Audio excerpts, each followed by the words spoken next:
Corrupt judge insults Jasmine Crockett in court. 5 minutes later, he's in handcuffs. In a courtroom where her defeat seemed all but sealed, Jasmine Crockett, mocked, silenced, and pushed to the brink, unleashed a stunning counterattack that shocked the nation, exposing a corrupt judge in open court, triggering a domino collapse of powerful figures once thought untouchable, and igniting an unprecedented wave of judicial reform across the state of Texas. She walked in without needing a spotlight, because the silence that followed her was louder than any applause. Jasmine Crockett didn't just enter the courtroom, she claimed it, step by step, like someone who'd been denied a seat at the table for too long and finally decided to bring her own. Her navy blue suit was crisp, her jaw locked with purpose, her gaze unwavering. There was no hesitation, no performance, just precision, grit, and a kind of quiet fury that never had to be loud to be terrifying. Jasmine had spent years in overcrowded public defender offices, sitting across from clients who couldn't afford a future, let alone a good lawyer. She'd learned to fight without backup, to win without applause, to stand alone in rooms where her voice was treated like background noise. But now, she wasn't just a defense attorney anymore. She was the state's special prosecutor, appointed not because she asked for it, but because no one else had the spine to take this case. And today, her target was bigger than any petty criminal. Today, she was coming for the empire that had bled Texas dry, the Lawson development machine. Charles Lawson wasn't a man who made mistakes. He made deals, handshakes behind closed doors, contracts funneled through shadow corporations, campaign donations disguised as community investments. He was the kind of man who had his fingerprints nowhere but influence everywhere. On paper, he built neighborhoods. In reality, he buried truth under concrete. For over a decade, Lawson had skimmed millions from state-funded housing projects, ghost apartments, fake construction sites, inflated invoices, all hidden behind a maze of legal shields and political insulation. The homeless numbers rose. Public schools crumbled, but his towers got higher and his donor lists got longer. Jasmine knew this wasn't just a fraud case. It was treason in a business suit. And she was there not just to expose Lawson, but to dismantle the protection that had kept him untouchable. She'd spent the last 6 months piecing together scraps, subpoenaed ledgers, disappeared emails, anonymous tips from ex-accountants too scared to show their faces. Every document was a landmine. Every interview, a risk. And through it all, she had faced whispers, roadblocks, and even veiled threats from within her own department. Pick your battles, one superior told her. This one's too big. But Jasmine didn't pick battles. She walked into them. She knew she wasn't just going after a corrupt tycoon. She was going after the system that fed him. The judges, the inspectors, the politicians who looked the other way, while the poor were evicted and the rich built monuments to their greed. She'd been told to keep her head down. Instead, she sharpened her blade. Now, as she stood before the court, her file thicker than most case records and heavier than the lies it had to cut through, Jasmine knew exactly what she was facing. She was walking into a courtroom where the judge had shaken hands with the defendant, where the law had already been bent into something unrecognizable, where truth had a price tag and justice was often auctioned off to the highest bidder. But none of that mattered to her, because Jasmine wasn't just here to prosecute Lawson. She was here to expose the rot beneath the marble, and she would do it the same way she always had, one piece of truth at a time, even if she had to drag it into the light herself. The question wasn't whether she'd survived the case. Judge Howard Gates didn't need to raise his voice to assert power. His silence alone suffocated the room. From the moment Jasmine Crockett stepped toward the prosecution table, he fixed her with a look that belonged in a courtroom from another century, patronizing, dismissive, and carved from entitlement. He thumbed through her file deliberately, page by page, not reading, just stalling, letting the silence mock her presence. Then came the strike. "Miss Crockett, I trust you brought something of value today, or shall we skip to the part where you waste my time with theatrics?" His tone was razor thin and dipped in venom. Laughter erupted behind her, defense attorneys emboldened by the judge's cue. Jasmine didn't react, but the air thickened. The insult wasn't subtle, it was targeted. She wasn't seen as a professional. She was treated like an intruder, trespassing on sacred legal ground, guarded by men like him. Gates leaned back, eyes narrowing, already bored. Taxpayer money, he drawled, flipping her exhibit over without glancing. That's never been the basis for baseless accusations before, right? The sarcasm landed like a slap. Every word was calculated to undercut her credibility, to paint her not as a prosecutor with evidence, but as a political activist playing dress-up in a courtroom she didn't deserve to stand in. His smirk was surgical, the kind that cut deep without leaving blood. To him, she wasn't just wrong, she was unworthy. And worse, he wanted everyone else to believe it too. This wasn't judicial impartiality. This was open disdain, cloaked in robes and gavel, delivered from the highest seat in the room. Jasmine stood at the center of the courtroom, her voice measured, her tone crisp, laying out the first set of facts in a case that had taken her months to build. But before she could finish her first sentence, Judge Gates slammed the gavel with a sharp crack, cutting her off mid-word. "Miss Crockett," he said with a theatrical sigh, "are we going to spend this entire morning watching you read numbers off a page? I was under the impression you were here to prosecute, not recite your campaign platform." His voice was rich with sarcasm, the kind that doesn't just aim to disrupt, it aims to discredit. A few chuckles rippled from the defense table, shallow and smug. Jasmine paused, refusing to let her expression change. She'd been insulted before, but this was an ambush wearing a robe. She continued undeterred and presented the first exhibit, a financial ledger detailing the redirection of public housing funds into a private LLC tied to Charles Lawson's real estate holdings. Gates didn't even glance at it. He simply waved his hand. "This is hardly compelling," he said. "Anyone can move numbers around on a spreadsheet. That doesn't make it evidence. It makes it theater." A hush swept over the courtroom, the kind that comes not from awe, but discomfort. People started looking at each other. Even a few reporters exchanged puzzled glances. Still, Jasmine pressed forward. "Your Honor, this document was subpoenaed directly from the city's financial archive and cross-referenced with Lawson's own filings. We also have sworn statements from 2 forensic auditors verifying—" "Enough!" Gates barked, slamming the gavel again, louder this time. "You don't get to stand here and bury this court in pages of financial nonsense. I asked for clarity, not confusion. If I wanted to be bored to death, I'd attend a budget meeting." This time, the laughter in the gallery was hesitant, awkward, uneasy. The mockery wasn't landing the way it had before, but Gates was too arrogant or too desperate to notice. "Miss Crockett," he said, his voice colder now, "are you here to prosecute or to perform? Because from where I'm sitting, this all smells a lot like political theater." The words echoed through the chamber like poison gas, designed to infect not just Jasmine's argument, but her credibility, her presence, her very right to stand there. Jasmine's heart pounded, but her voice never wavered. "This isn't a performance, Your Honor," she said steadily. "It's a fraud case, one with real victims and real consequences." She raised another document, an internal memo between Lawson's firm and the City Planning Committee, highlighting a ghost project that had received millions in funding but was never built. "This memo—" "I said enough!" Gates roared, the gavel cracking like a gunshot. "You don't get to dictate the pace of this hearing." Then with a venomous smirk, he leaned forward. "Do you always shout when someone challenges your narrative, Miss Crockett? Or is this how you compensate when your case starts to fall apart?" The insult hung in the air like ash, and this time, there was no laughter, just stunned silence. Someone in the gallery muttered, "That's not right." Another reporter started scribbling faster. A court clerk looked up from her keyboard, momentarily frozen, because this wasn't judicial skepticism anymore. It was hostility, raw, public, and aimed directly at the woman who had dared to pull back the curtain on the machine. Jasmine knew exactly what was happening. She was being undermined, not because her evidence was weak, but because it was dangerously strong. Gates wasn't trying to dismiss her. He was trying to dismantle her. Right here, in front of the press, in front of the people. Jasmine stood firm, hands steady, voice unwavering, her every movement radiating composure under fire.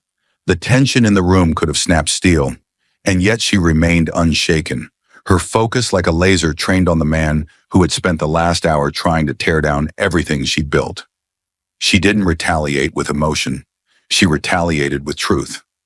"Your Honor," she began, her voice calm but unyielding, "you've repeatedly questioned the relevance of my evidence. I understand. So allow me to be very clear." She picked up a thick, sealed envelope from her case file and handed it to the bailiff. The courtroom screen flickered on as he passed it to the clerk.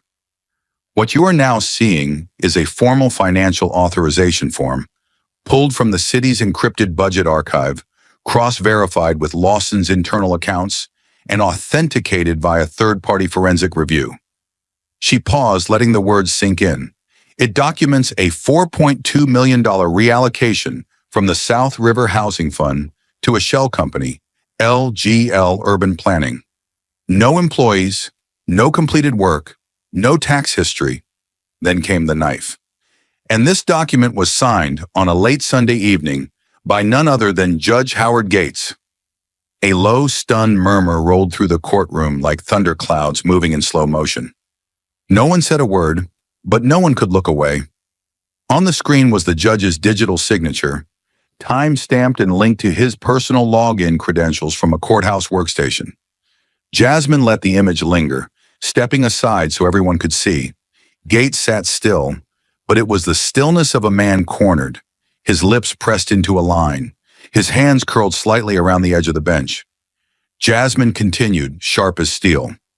"We traced the transaction's approval back to this very building. The override was issued without committee approval, bypassing 2 mandatory checks, and transferred to an account that connects directly to Charles Lawson's offshore holdings." Gates finally spoke, but his voice had lost its edge. "That's not admissible," he snapped, trying to steady himself. "It's circumstantial at best, and improperly obtained." Jasmine didn't flinch. "Respectfully, Your Honor, the subpoena was signed by Judge Matheson of the Federal Circuit. The file was extracted through a court-ordered audit. Every byte of this document is traceable, certified, and time-stamped." Her tone never rose above formal, but every syllable struck like a drumbeat. "If your objection is based on discomfort rather than legality, I suggest we clarify the record for accuracy, not convenience." The room was shifting. Reporters leaned forward. Courtroom sketch artists froze midline. The audience, once subdued, now buzzed with quiet energy. The courtroom was becoming something else, a reckoning. One woman in the third row whispered, "Is that real?" Another man fumbled for his phone, texting as fast as his fingers could type. Jasmine stepped toward the bench, never once breaking eye contact. "This signature," she said, pointing to the projected document, "does not just show involvement. It shows access, authority, intent. You, Judge Gates, approved the release of state housing funds to a ghost corporation linked to the very defendant you've repeatedly shielded in this courtroom." She took a breath, then delivered the blow. "And that, Your Honor, is not just unethical. It's criminal." Gates's hand twitched toward the gavel, but it didn't drop. He looked down at the document, then at the murmuring courtroom, then at Jasmine, her stance firm, her eyes locked on his, not with contempt, but with certainty. For the first time in the trial, the power had shifted. It was no longer his courtroom. It was hers. He cleared his throat louder than necessary, trying to reclaim the moment. "This document will be stricken from the record," he declared, voice wavering just slightly. "It was not disclosed in preliminary evidence and was introduced improperly." The gallery erupted, not with shouting but with outrage and whispers, the kind that spreads faster than fire. "He's just burying it," someone hissed. "That's his signature." Cameras clicked. Reporters typed faster. Jasmine didn't react, not with rage, not with protest. She simply tilted her head and said, "The jury, the press, and the people watching live have seen the document. You can attempt to strike it, but the truth doesn't disappear because it's inconvenient." Her words, quiet as they were, thundered through the room. "You're not just dismissing evidence. You're trying to erase accountability. That is the very corruption this case was built to expose." Gates paled slightly. His knuckles whitened as he gripped the armrests of his bench. Jasmine slowly returned to her table, documents still displayed behind her, unwavering. She didn't need a verdict yet. She didn't need applause, because she had done what no one else in that room dared to do. She had stared power in the face and spoken without fear. And now the courtroom was watching the man behind the bench squirm beneath a light he couldn't control. Jasmine didn't speak at first. She didn't need to. The tension in the room was already razor tight, one breath away from combustion. Slowly, deliberately, she reached into her briefcase and pulled out a small black audio recorder. Her movements were quiet, methodical, but every eye in the courtroom followed her as if she'd just drawn a weapon. In a way, she had. "Since the court has repeatedly questioned the foundation of this investigation," she said, her tone flat but carrying a dangerous undertone, "I believe it's time we let the evidence speak for itself." She pressed play. A moment of static hissed through the speakers, and then his voice, cold, commanding, undeniably familiar. "Take care of that girl. I don't care how. Just make sure she never gets her hands on those ledgers." The words hit the air like a punch to the chest. Audible gasps rippled through the gallery. Phones were raised, pens stopped moving, and up at the bench, Judge Howard Gates went completely still. He didn't blink, didn't twitch, but his entire body seemed to harden, like a man waiting for the roof to collapse. Jasmine turned slowly toward him, her expression unreadable. "That recording," she said evenly, "was captured during a federally approved wiretap issued under Title III, with the oversight of Judge Matheson, and authenticated by 3 separate forensic audio labs." She held up a transcript, clean, certified, highlighted. "It matches the voice print and content of this clip, word for word. No edits, no manipulation. Just your voice, Judge Gates, giving an order to obstruct justice." Behind her, the screen flashed to life with the full transcript, the damning phrase illuminated in bold. "Make sure she never gets her hands on those ledgers." The words felt radioactive. You could almost see people in the room lean away from them. For a beat, the courtroom was frozen. Then slowly, the murmurs returned, low, urgent, electrified. A woman in the gallery whispered, "Is that really him?" A man next to her muttered, "He said it. That's his damn voice." One of the junior clerks dropped a pen, the sound unnaturally loud against the marble. Gates's hand twitched toward his gavel, but he didn't slam it. Not yet. "This is outrageous," he said, voice tight. "That recording could have been taken out of context. It proves nothing." But the tremble in his words gave him away. Jasmine stepped forward. "Then let me provide the context," she said. She clicked again, and a second voice emerged on the recording. Unidentified, nervous, replying, "Understood, sir. I'll make sure she never sees the ledger files. We'll move them by tomorrow." Jasmine didn't look at the judge. She didn't have to. "That's a conspiracy, Your Honor," she said. "That's intent. That's obstruction. And that's you giving the order." Gates stood, red-faced, gavel in hand now, voice rising to a roar. "This hearing is over," he barked. "I will not sit here and be ambushed by this nonsense. This is a setup. This is political." But no one was looking at Jasmine now. Everyone was looking at him. The judge who had ruled over this courtroom like a monarch now looked like a man about to drown. "You don't get to end the hearing," Jasmine said quietly, but her voice carried like thunder. "You don't get to rewrite the record just because the truth has finally caught up with you." Gates slammed the gavel. Once, twice. "Enough! Sit down!" he shouted, the command cracking under the weight of panic. But his authority no longer held. Reporters stood, recording. Lawyers whispered. Security glanced toward the door. Then came the question. Jasmine stepped closer to the bench, her voice cutting through the chaos like a scalpel. "Who were you talking to, Judge Gates?" she asked slowly, coldly. "Who were you instructing to hide the evidence from this court?" She held up the transcript again. "Because we both know you weren't speaking in the abstract." Gates opened his mouth, but nothing came out. The words were gone. The lies were outmatched. "Was it Charles Lawson?" Jasmine continued. "Was it someone inside city planning? Another judge? Or are you ready to tell this courtroom the truth for once in your career?" The room was silent again, not from obedience, but from revelation. The mask had fallen. The robe no longer shielded him.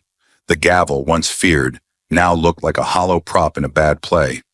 And at the center of it all, calm as ever, Jasmine stood unmoved. She hadn't screamed. She hadn't cracked. She'd simply done what no one else had the courage to do. Speak the truth in front of a man who built his power on silencing it. And now there was nowhere left for him to hide. Judge Gates slammed his gavel so violently it cracked against the hardwood, a sharp final sound that sent a jolt through the courtroom. "This hearing is over," he barked, his voice no longer composed, no longer regal, just desperate. "The prosecution has overstepped every boundary of legal conduct. These recordings, these allegations, this charade, none of it will be admitted into the record." His face was flushed, sweat glinting on his brow under the harsh courtroom lights. He straightened his robe as if it could restore the control slipping through his fingers. "Bailiff," he snapped, "clear the gallery. Now I will not be made a target in my own courtroom." The gallery buzzed with disbelief. People weren't moving. They were watching, waiting, phones raised, cameras rolling. Jasmine didn't speak. She didn't need to. The silence around her was doing the talking now. Gates grabbed the edge of his bench like a man clinging to a cliff, eyes darting, lips curled with rage. "You will all answer for this," he muttered. "Mark my words. This isn't over." But then the double doors creaked open, slowly, deliberately. The entire room turned as a federal officer stepped into view, his posture rigid, his face unreadable, the weight of the U.S. Department of Justice gleaming from the badge pinned to his chest. He wasn't alone. 2 other agents flanked him, every movement precise, rehearsed, and irreversible. Their presence changed the air in the room. It became heavier, electric, like the moment before a thunderstorm breaks. The lead officer lifted a folder, opened it with quiet authority, and addressed the room in a voice that rang like a sentence carved in stone. "Judge Howard Gates," he said, loud enough for every soul in that room to hear. "By the authority of a federal arrest warrant, you are hereby taken into custody on charges of obstruction of justice, abuse of judicial power, and conspiracy to interfere in a federal investigation." The room exploded. Gasps turned into shouts. Phones clicked nonstop. Someone dropped a coffee cup, the ceramic shattering on the tile. A woman in the gallery clapped a hand over her mouth. Even the defense attorneys were stunned into silence. Judge Gates took a step back, face ghost white, mouth working like he was chewing air. You can't do this," he stammered, voice strangled by disbelief. "I'm a sitting judge. I am the law here." His arms flailed as the agents approached. "This is illegal. I'll have your badges. You'll all be ruined for this." But no one listened. No one stopped them. Because at that moment, power had shifted. The man who had once ruled this courtroom with intimidation and mockery now stood alone, unraveling. One agent gently took him by the arm. The other produced handcuffs and read him his rights as the metal slid onto his wrists with a decisive click. The sound of the cuffs was louder than the gavel had ever been. Gates twisted, wild-eyed. "You're making a mistake. This is my courtroom. I've buried bigger threats than her," he screamed, jerking his chin toward Jasmine. But Jasmine remained silent, unmoved. Her arms crossed, her face calm, her eyes locked on him, not with hatred, not even with triumph, but with unflinching truth. This wasn't revenge. This was justice catching up. Gates tried to lurch back toward the bench, like proximity to his throne might save him. But the agents pulled him away, firm and steady. His robe dragged across the floor behind him, like the crumbling remnants of a once untouchable empire. As they walked him through the gallery, the room parted in stunned silence. People stood, not out of respect, but shock. The kind of shock that comes when a man who believed himself untouchable finally learns the rules apply to him too. Reporters followed, cameras clicking furiously. The sound of their shutters was relentless, like a funeral march of truth. At the back of the room, the doors opened wide again. The federal agents disappeared with him into the hallway beyond. And then, just like that, he was gone. And in the silence that followed, every eye turned back to Jasmine. She didn't speak. She didn't move. She simply looked at the empty bench, then at the evidence still glowing on the screen behind her, and finally back at the room full of people who had just watched a pillar of power fall. And without raising her voice, without taking a single step forward, she reminded them all. This is what accountability looks like. Charles Lawson sat stiffly at the defense table, but his signature arrogance, the smug tilt of his chin, the practiced indifference in his eyes, was gone. He was no longer the real estate mogul who had turned City Hall into a playground, who'd sip champagne with politicians while the poor were pushed out of public housing projects. Now he was just another man watching his world collapse in slow motion. His fingers gripped the edge of the table, white-knuckled.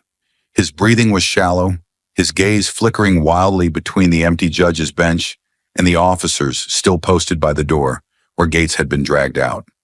The walls were closing in, and he knew it. The room that once echoed with his confident laughter now hummed with suspicion and dread. Cameras were pointed in every direction, reporters whispering like circling jackals. And in the center of it all stood Jasmine Crockett, unmoved, unreadable, and suddenly more dangerous than any law firm or lobbyist he'd ever faced. He leaned into his attorney, whispered something in a panic, then stood. His voice broke as he tried to address the court. "Ms. Crockett," he began, his usual baritone now thinned by fear. I believe it would be in everyone's best interest if we speak, privately, cooperatively." Jasmine didn't turn to him right away. She was organizing her files with deliberate calm, like someone preparing for the next strike. When she did finally lift her eyes to meet his, her stare was sharp enough to cut glass. "You're asking for a deal?" she asked. After siphoning millions from housing contracts, falsifying reports, laundering through over 20 shell companies, and watching an entire city crumble around you, now you want to talk? Lawson raised his hand slightly desperate. "I can give you names, judges, city council members, contractors, state reps." This went deeper than Gates. He was just one of many. The gallery murmured, shifting with the weight of what they were hearing. Jasmine stepped forward, heels clicking like a countdown across the floor. She didn't raise her voice. She didn't need to. "Then stop trying to bargain with smoke," she said coolly. "Because here's the reality. The immunity you're hoping for doesn't exist anymore. Not like it used to. That world burned down with Gates's arrest." She placed a clean sheet of paper in front of him. "What you have is a single opportunity, right here, right now, to tell the truth. Full disclosure. No redactions. No games. Because if you think for 1 second I'm going to trade justice for your half-truths, you've severely misjudged who's standing across from you." Lawson looked around the room, eyes wide, pleading. "You don't understand. If I talk, there are people. This goes way beyond just city politics. These people play dirty." Jasmine didn't flinch. "So do I," she replied. Her voice was soft. The conviction in it vibrated through the walls. "You used your wealth to weaponize silence. You built towers on stolen lives and buried the truth beneath floor plans and bank wires. But those foundations are cracking, and if you really want to be on the right side of what comes next, I suggest you start talking. Now." Her tone dropped like a hammer. "Because I won't ask again." Lawson hesitated, trembling. His hand hovered over the paper, as if writing the truth might somehow physically wound him. The courtroom watched, breathless, waiting. Not just for what he'd say, but for whether the machine of corruption was about to finally name itself. Jasmine didn't move. She was a statue of purpose, letting the silence tighten the noose. Because she knew this moment wasn't about Lawson's fear. It was about how long the system had protected men like him. And now the system was turning on itself, and she was standing at the center, holding the torch. Jasmine stood at the center of the courtroom, calm as a surgeon preparing for a second incision. The air was still heavy with the fallout of Lawson's confession, but she wasn't done, not even close. She reached into her briefcase once more, producing a sealed red file embossed with an official Department of Justice watermark. This one was thicker, marked confidential, multi-agency inquiry. She walked toward the bench, now empty, abandoned by the man who once ruled from it, and turned to address the gallery, the press, the officers, and the trembling defense team. "Your Honor may be gone," she said, voice sharp enough to cut concrete. "But justice doesn't end when a robe is removed. The evidence we've presented today, the voices we've heard, the signatures we've verified, isn't an isolated infection. It's the symptom of something much larger, much deeper, and much more deliberate. She placed the file down on the clerk's desk with a soft but resolute thump. "I am submitting a formal request for an emergency expansion of this investigation," she declared. "We now have credible evidence that what began as a single corruption case involving Charles Lawson and Judge Howard Gates extends into multiple branches of local government, the city planning office, judicial oversight boards, and at least one state senator's office." The courtroom buzzed. Reporters looked at each other, jaws dropping mid-sentence. A man in the second row, a city council liaison, shifted uncomfortably in his seat. Jasmine's eyes didn't miss it. She saw everything now, and so did everyone else. "In the last 72 hours, she continued, flipping open the red file, "my office has received encrypted whistleblower files, server access, logs, and a list of undisclosed campaign donations linked to over a dozen shell corporations that mirror the structure used in Lawson's embezzlement scheme. These companies, on paper, don't exist, and yet they've been awarded millions in public contracts." She tapped the paper. "By who? How? And how often? That's what this court deserves to know, and we will find out." Her voice rose not in volume, but in weight.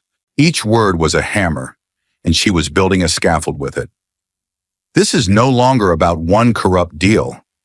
This is about a system built to reward silence, punish resistance, and bury the truth under layers of bureaucracy and political insulation. She turned again, this time, to the cameras, the reporters whose hands were trembling with urgency, documenting every breath of this new chapter. "Let me be clear," she said. "We are no longer just trying a man. We are exposing an institution. What we saw today, the arrest of a sitting judge, the confession of a billionaire developer, those were not endpoints. They were entry points. Portals into a network of abuse that stretches from zoning boards to campaign committees, from courtroom chambers to city hall conference rooms." The press erupted into furious typing. A reporter whispered, "This just went national." Jasmine let the tension build for a beat longer. Then she drew out the final blow. "We are coordinating now with federal agencies to launch a full grand jury investigation. Subpoenas will be issued by morning. No one is off limits. Every official who signed off on a rushed permit, every clerk who lost an audit trail, every politician who funneled donations through real estate fronts, they will be identified. They will be investigated. And if the evidence supports it, they will be prosecuted." A hush fell again, deeper this time, heavier, because now everyone understood. What had begun as a courtroom drama had exploded into something far more volatile, a systemic reckoning. Jasmine took one final breath and looked toward the gallery. Her voice softened, but it lost none of its fire. This case started because one community noticed their homes were gone, because someone dared to ask why a public housing project had turned into a luxury condo overnight. It started because one auditor noticed numbers that didn't match. It started because someone refused to stay silent. And now, she swept her eyes across the stunned courtroom. The silence is over. She stepped back, her shadow long against the floor, and handed the file to the federal liaison waiting beside her. Then she turned, walked back to her desk, and sat, composed, resolute, unmoved. Around her, the room buzzed with electricity. But inside that calm center, Jasmine Crockett knew exactly what had happened. This was no longer just a trial. This was a trigger. And the chain reaction had only just begun. The storm didn't hit all at once. It crept in, piece by piece. Quiet at first, like a shifting wind before the sky breaks open. Jasmine had expected resistance, of course. No one exposes a sitting judge and brings down a billionaire without rattling cages. But what followed wasn't resistance. It was warfare, waged in whispers, headlines, and shadows. News anchors began repeating strange talking points, almost in unison. Was this justice or entrapment? Was Jasmine Crockett's courtroom crusade an ethical overreach? Overnight, the narrative shifted. Reporters who once asked about facts now asked about her motives. The media machine was turning, and it wasn't spinning in her favor anymore. Every interview became a minefield. Every question was laced with doubt, and behind it all, she could feel it. Someone, somewhere, pulling strings to rewrite the story before it was finished. Then came the footsteps in the dark. It started with the same car parked across the street. Black, no plates. Different spots, same vehicle. Jasmine noticed it on a Tuesday night, then again on Wednesday. That Friday, the tires on her sedan were slashed. She called it in. The officer nodded, took notes, and left without offering any real answers. Her neighbor's security cam picked up footage of a hooded figure walking by her driveway at 3:12 a.m., just out of frame. And when Jasmine checked her own home alarm logs, she saw motion alerts at odd hours. But every time she looked outside, no one was there. It wasn't enough to file charges, but it was enough to keep her up at night, lights on, heart racing. She stopped jogging before sunrise, started checking under her car. And every time she looked in the mirror, she asked herself the question no one else dared to speak aloud. What happens if they come for me next? At the office, the air turned cold. Not openly hostile, but wary, brittle. Eyes dropped when she entered the room. Conversations ended abruptly. Coffee breaks got quieter. People she trusted stopped returning her messages. One senior prosecutor, someone who had once mentored her, pulled her aside and whispered, "You've stirred up something massive. You should seriously consider backing off. This isn't just about one courtroom anymore." Another left a post-it note on her desk. "Watch your six." It wasn't a threat, it was a warning. But Jasmine didn't turn back. She couldn't. Still, when the doors closed behind her at night and the silence crept in, the weight was beginning to show. She drank too much coffee, slept too little, started second-guessing herself in quiet moments. Not about the facts, but about the cost. How many more nights like this could she take before it broke her? And then came the letter. It appeared with no warning, no delivery, no signature, no explanation. A plain white envelope slipped under the windshield wiper of her car. Inside, one sheet of paper. Typed, clean, and terrifying. "I know more than what Lawson gave up. I saw things, heard things. If you really want the truth, meet me this Friday, midnight, Pier 19. Come alone." There were no threats, no promises, just those 27 words. But they landed like a hammer. Jasmine read them once, then again. Her pulse kicked up. Was it a trap, a setup, or the key to unlocking the real monster hiding behind all the others? The fact that the letter even existed meant someone was watching and knew she was getting close, closer than anyone else had come. She glanced up from the note, scanning the empty parking garage, the flickering light overhead, the shadows moving just a little too long. She folded the paper, tucked it into her coat pocket, and stood still for a moment, just listening to the silence. That night, Jasmine didn't sleep.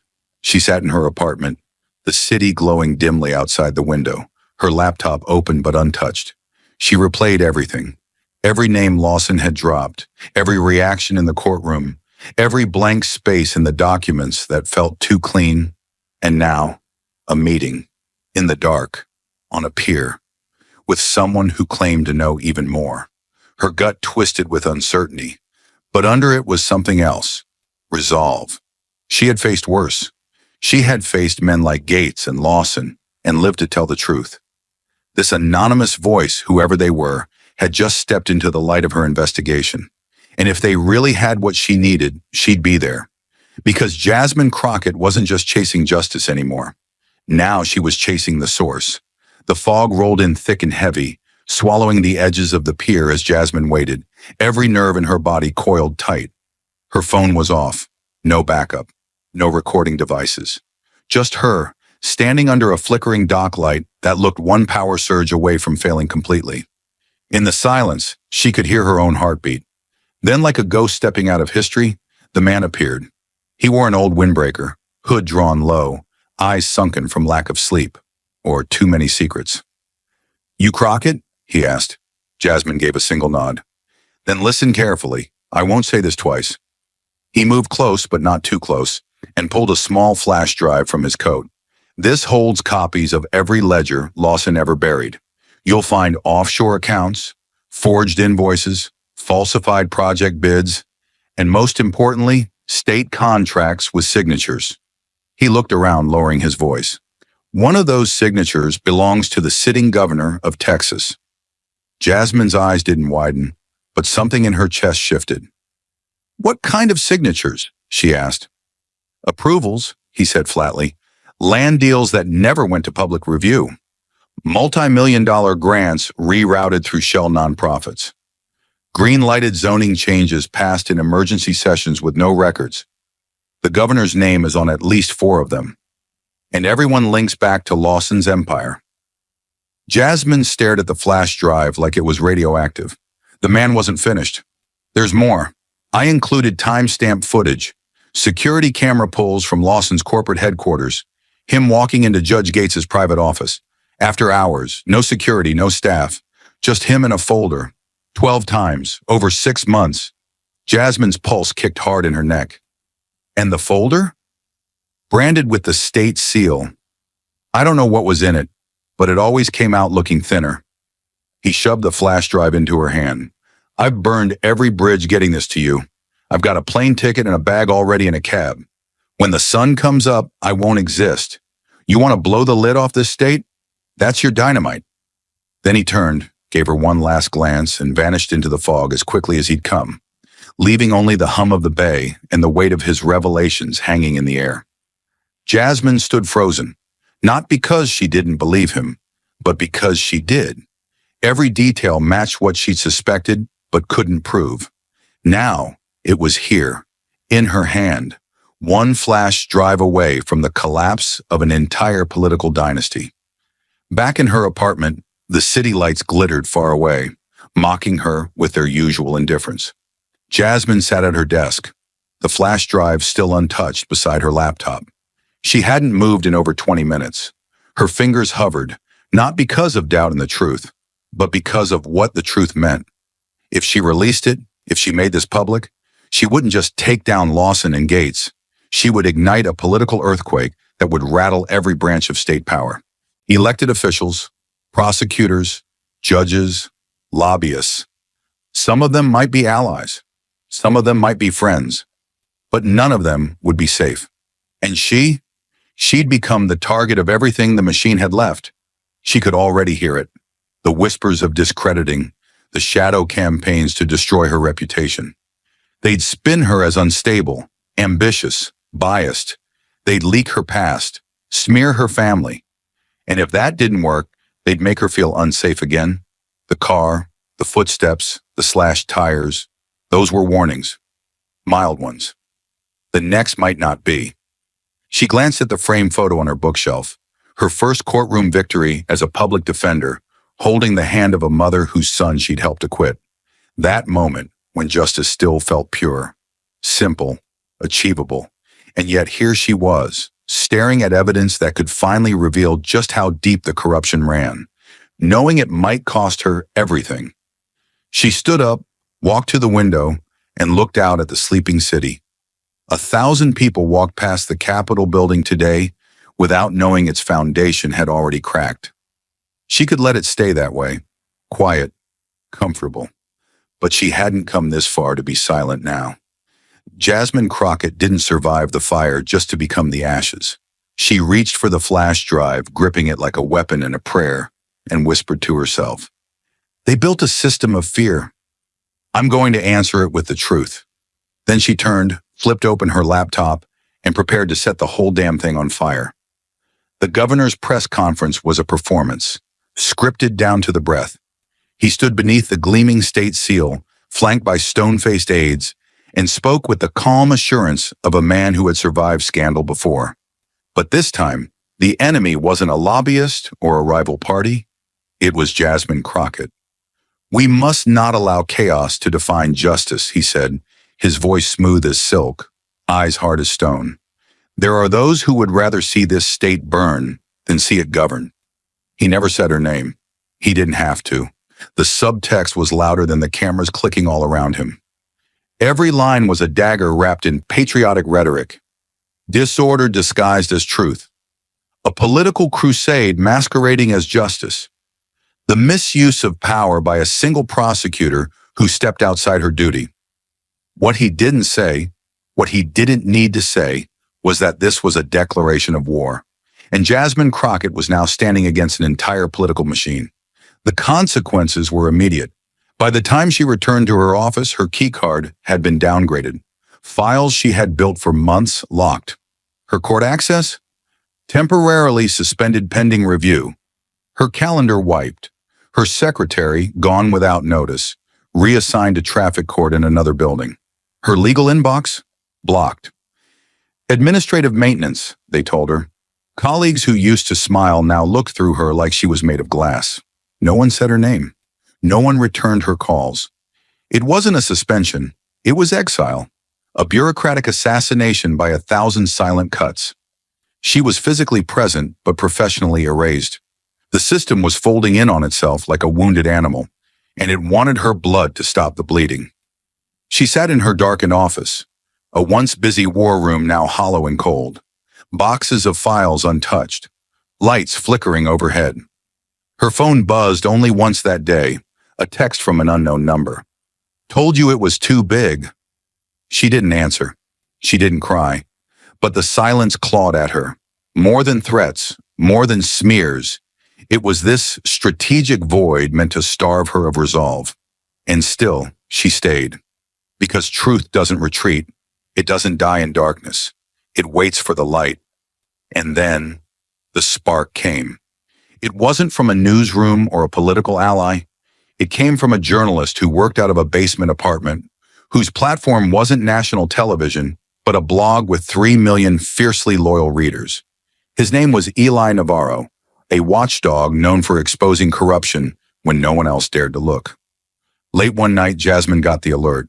Exclusive, full gates recording, surveillance footage, and the transfer trail they tried to bury. She clicked it open, and her heart stopped. Eli had it all. The uncut audio of Gates's voice ordering her obstruction, surveillance stills of Lawson entering his chambers at 1:43 a.m., data sheets tracking money from Lawson's LLCS into political PACS, linked to the governor's re-election fund. It wasn't speculation anymore. It was evidence. Eli's article was a digital detonation. Within hours, it had been shared over 100,000 times. News stations that once parroted the governor's defense started walking it back. Pundits who questioned Jasmine's motives now stammered over new developments. Twitter lit up like wildfire. Justice for Jasmine. Burn the rot. We see you. Protests formed outside the Capitol building within 24 hours, holding up signs with her face beneath the word truth. People who'd never heard her name were now chanting it. The media didn't lead this wave. The people did. Jasmine wasn't just a prosecutor anymore. She had become something else entirely. A signal. A symbol that justice wasn't gone. It was just buried. And now someone had dug it up. Inside her nearly empty office, Jasmine stood by the window, watching the night bleed over the city. Horns echoed in the distance. A group of protesters passed beneath her building, chanting her name, holding signs of Gates's face in handcuffs. Her eyes burned, not with fear, not with relief, but with clarity. The machine had thrown everything at her. Lies, isolation, threats. But it couldn't stop one thing. Truth once spoken doesn't go silent again. She turned back to her desk, opened her laptop, and began drafting the final motion that would name the governor as a conspirator. Because now the world was watching, and Jasmine Crockett was done whispering. The courtroom was packed tighter than ever before. Security had doubled. Cameras lined the walls like silent sentinels, and the air inside buzzed with anticipation so thick you could almost taste it. Outside, a sea of people flooded the courthouse steps, some waving banners with Jasmine's name, others holding signs that read, "Clean the bench and no one above the law." Reporters jostled for position, their microphones like weapons, ready to broadcast every breath from inside this historic trial. This wasn't just the case of the state versus Charles Lawson. This was a national referendum on corruption, justice, and whether truth could survive the weight of politics. And Jasmine Crockett stood at the center, not just as prosecutor, but as a symbol. She walked into the courtroom not to applause, not to ceremony, but to silence. A silence born of respect, of fear, of history about to be made. She took her place without hesitation. When her name was called, Jasmine stood slowly, eyes never leaving the bench. "Your Honor," she said with a voice that cut like steel wrapped in velvet, "the prosecution will now present visual evidence outlining the full scope of the financial operation in question." She pressed a button. The lights dimmed. The projector lit up. What unfolded next wasn't just a chart, it was a map of decay. Arrows snaked from public housing grants to fake construction companies, to nonprofit fronts that led to personal bank accounts. Lines connected city contractors, PACs, lobbyist firms, and, most damning of all, 3 sitting state senators. Jasmine spoke calmly as names lit up in red: Senator Maria Vaughn, Senator Alec Rios, Senator John Halbert. The crowd behind her erupted into gasps. The press went wild. One juror's hand flew to her mouth. Jasmine didn't blink. These weren't donations. They were bribes. Disguised as campaign support, they were laundered through shell companies established by Mr. Lawson's firm, all in exchange for zoning permits, vote steering, and suppression of oversight. Lawson's lead attorney immediately stood up, panic in his voice. "Your Honor, we request a recess. My client would like to renegotiate terms for cooperation." It was over. Lawson knew it. The arrogance that once radiated from him like a shield was gone, replaced by the desperate slouch of a man finally out of places to hide. He didn't even look up when the judge granted the recess. Jasmine remained standing, eyes fixed forward, knowing that what came next wasn't a victory lap. It was the unraveling of an empire. By the following afternoon, Charles Lawson had signed a plea deal. He pled guilty to conspiracy, fraud, and obstruction of justice, agreeing to testify before a federal grand jury on all affiliated parties, including Gates, the senators, and several senior aides to the governor himself.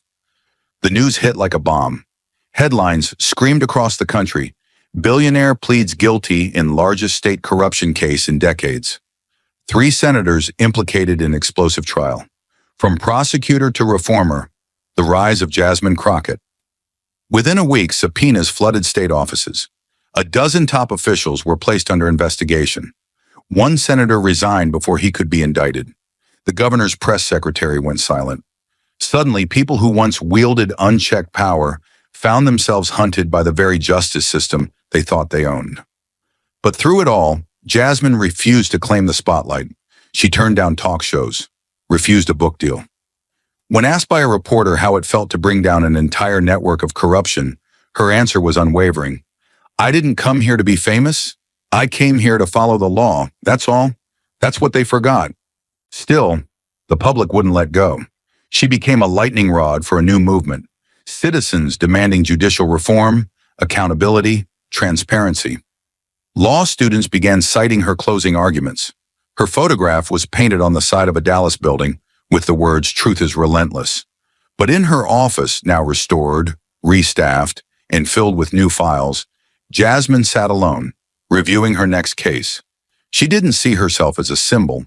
She saw herself as a lawyer doing the job the Constitution promised, the job too many others had forgotten. And as the courthouse emptied that night and the sun set over a state forever changed, one thing became clear. Jasmine Crockett didn't just win a trial. She woke the system up. And now that truth had found its voice, it would never go quiet again. In a world where power often writes its own script, Jasmine Crockett's struggle reveals how the lines between justice and corruption blur until one steadfast soul dares to set them straight. She faced a courtroom so warped that even her breath felt like a trespass. Yet she stood firm, refusing to yield to the robed men who sought to break her spirit. Every move she made was met with cynicism, every shred of evidence dismissed as political theater, and every appeal she voiced was cut off by the sharp crack of a gavel. Still, she pressed on, wielding truth like a sword, refusing to let the arrogance of power silence the pleas of those who had no voice. Her stance illuminated an unsettling reality. That injustice is rarely a single crime, but a web of deceit spun by those who think themselves untouchable. And for every step forward she took, the system shoved back twice as hard, testing her resolve in ways that made every heartbeat a gamble. Yet Jasmine pressed her claim, not for glory, but for the countless victims left nameless in legal briefs in city slums, their hopes crumpled by boardroom deals. She showed that sometimes it takes a single match to burn through an entire edifice of lies, and the quiet light of conviction can outshine all the glitter money can buy. Her journey wasn't simply about prosecuting a cunning developer or exposing a tyrant in robes. It was about dismantling a machine designed to protect itself through intimidation and hidden favors. She became a target the moment she refused to let corrupt files stay buried. The moment she treated sealed documents and crooked signatures as more than just rumors. A system rigged to fail those without the means to fight back tried to bury her in procedural mud, hoping she would tire of digging out the truth. But as cameras turned and public awareness grew, she proved that a single flicker of integrity can ignite an inferno of accountability. Night after night, she faced threats that slithered out of phone calls and typed letters slid under her door, each one urging her to stand down or suffer the consequences. Yet, in every lonely hour, she found within herself a steely calm, a reminder that the fear belonged to those with something to hide, not to her. She recognized that the mightiest fortresses often stand on paper foundations, and one undeniable fact is enough to send them toppling. Each day, she climbed the steep hill of evidence, forging ahead despite the weight of her own doubts. And when she finally reached the summit, the machine's smug grin twisted into terror. Cracks in the armor of power began to show when sworn statements matched ledger entries, and hush money left a trail of electronic footprints that even the slickest officials couldn't erase. Jasmine's unrelenting resolve proved how easily a manufactured image of respectability can collapse under the pressure of authentic scrutiny. The more documents she brought forward, the more the courtroom's laughter died, replaced by uneasy murmurs that signaled a shift in the atmosphere. Judge Gates, once a looming figure who dismissed her claims with a sneer, found himself pressed to the defensive as audio clips emerged, playing his conspiratorial words like the echo of a guilty conscience. And though intimidation escalated, her car tires slashed, her name smeared across tabloids, she refused to kneel before a culture that equated silence with survival. In every new revelation, she saw the patterns of complicity weaving through city halls and governors' offices, exposing an underbelly of greed so raw it left the public aghast. Courage isn't the absence of fear, she realized, but the persistence in walking forward anyway, often alone. The roaches, scattering under the spotlight of her investigation, proved that darkness depends on secrecy, and once the secret is gone, the power collapses. Yet the more the machine kicked, the louder the calls for truth became. At the height of media scrutiny, she found herself perched on the edge of a far larger abyss than she'd first imagined. It wasn't simply a crooked judge or a single unscrupulous businessman. It was a chain of backroom deals, political endorsements, and rigged bids, each link forged by fear and sealed with dirty money. Her mind raced with the implications of so many complicit faces. Senators who turned blind eyes in exchange for re-election funds, city planners who approved illegal housing contracts in exchange for promotions. This tangle of deception threatened to devour anyone who dared question it, and the deeper Jasmine dug, the more she realized how far they would go to protect themselves. Late-night footsteps followed her home. Tinted SUVs hovered near her driveway, and ominous letters arrived warning her to drop the case if you value your life. Yet even then, her determination turned sharper, like steel tempered in fire. The mission transcended her personal safety, becoming a stand for every family displaced by false promises, every whistleblower silenced by threats, and every community left crumbling under misallocated funds. She recognized that justice, in its purest form, demands risk, sacrifice, and an unshakable belief that no one is above the law. And with each new day, she found fresh resolve in the voices of supporters who believed in her unwavering will. Because the alternative, allowing corruption to thrive, wasn't something she could live with. The turning point came when she unveiled the recordings that revealed the judge's carefully hidden intentions, his instructions to handle that girl and bury crucial evidence. It was a moment that hung in the air like a suspended breath, the entire room captured in the shock of hearing power condemn itself. Cameras flashed, pens raced across notepads, and no one could deny the chilling reality. The very man sworn to uphold the law had weaponized it against those seeking the truth. After that day, the walls of secrecy began collapsing, one fallen brick at a time. Shaken allies of the corrupt started coming forward to save themselves, each new witness adding another layer to the damning mosaic. Yet with every fresh testimony, the danger for Jasmine mounted. Desperation made men cornered by the law far more unpredictable and lethal. Nevertheless, she pushed the envelope further, revealing scandalous ties to officials and corporations who'd always considered themselves invulnerable. As public outrage roared to a boil, she stood resolute at the storm's center, embodying the notion that one voice, unwavering in the face of injustice, can echo louder than any powerful lobby. Her victory was no longer a personal triumph. It became a rallying cry for an entire system to confront its own reflection. But the aftermath was as harrowing as the confrontation itself. The governor's office staged press conferences questioning her integrity, painting her as a rogue prosecutor aiming for fame rather than fairness, manipulating the narrative to protect the establishment. Public opinion lurched between admiration and suspicion, fueled by a media environment easily swayed by scandal. Yet each time they tried to bury her in false accusations, she emerged stronger, brandishing another ledger, another affidavit, another digital fingerprint tying the conspirators together. Her resources dwindled, her allies were transferred or intimidated, and her access to certain databases mysteriously vanished. But not once did she bow to the pressure.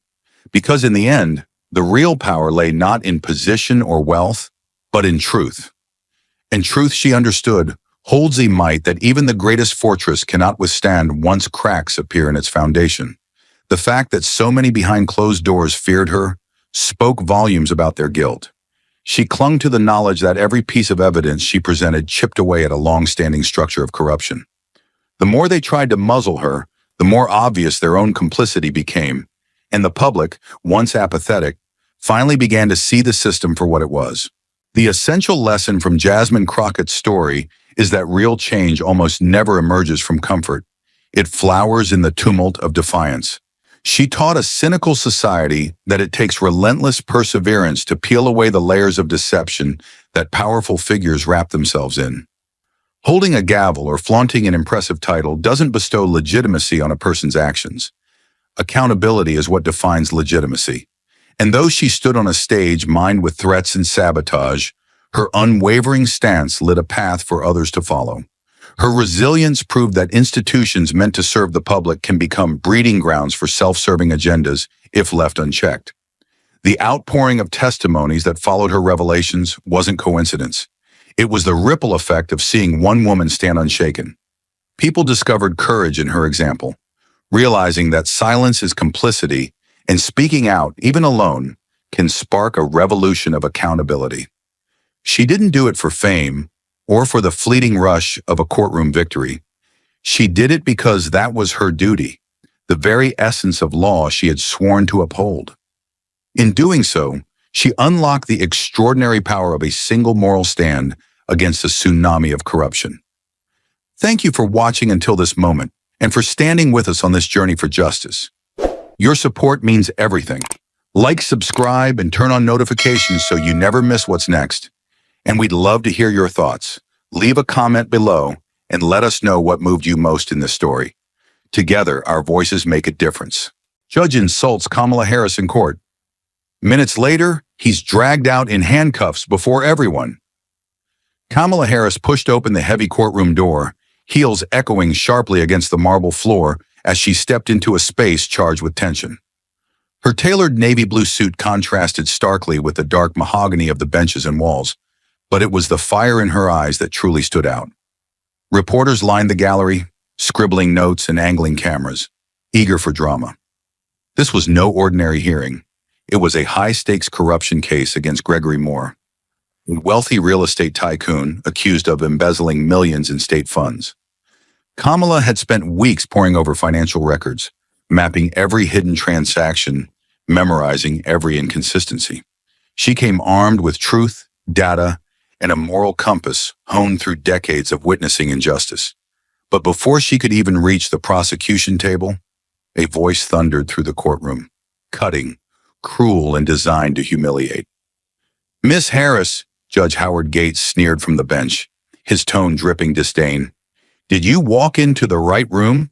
This is a court of law, not a diversity luncheon or some rally for angry women." The air went still, not a sound. Then quiet snickers rolled from the defense table. Cameras clicked. No one intervened.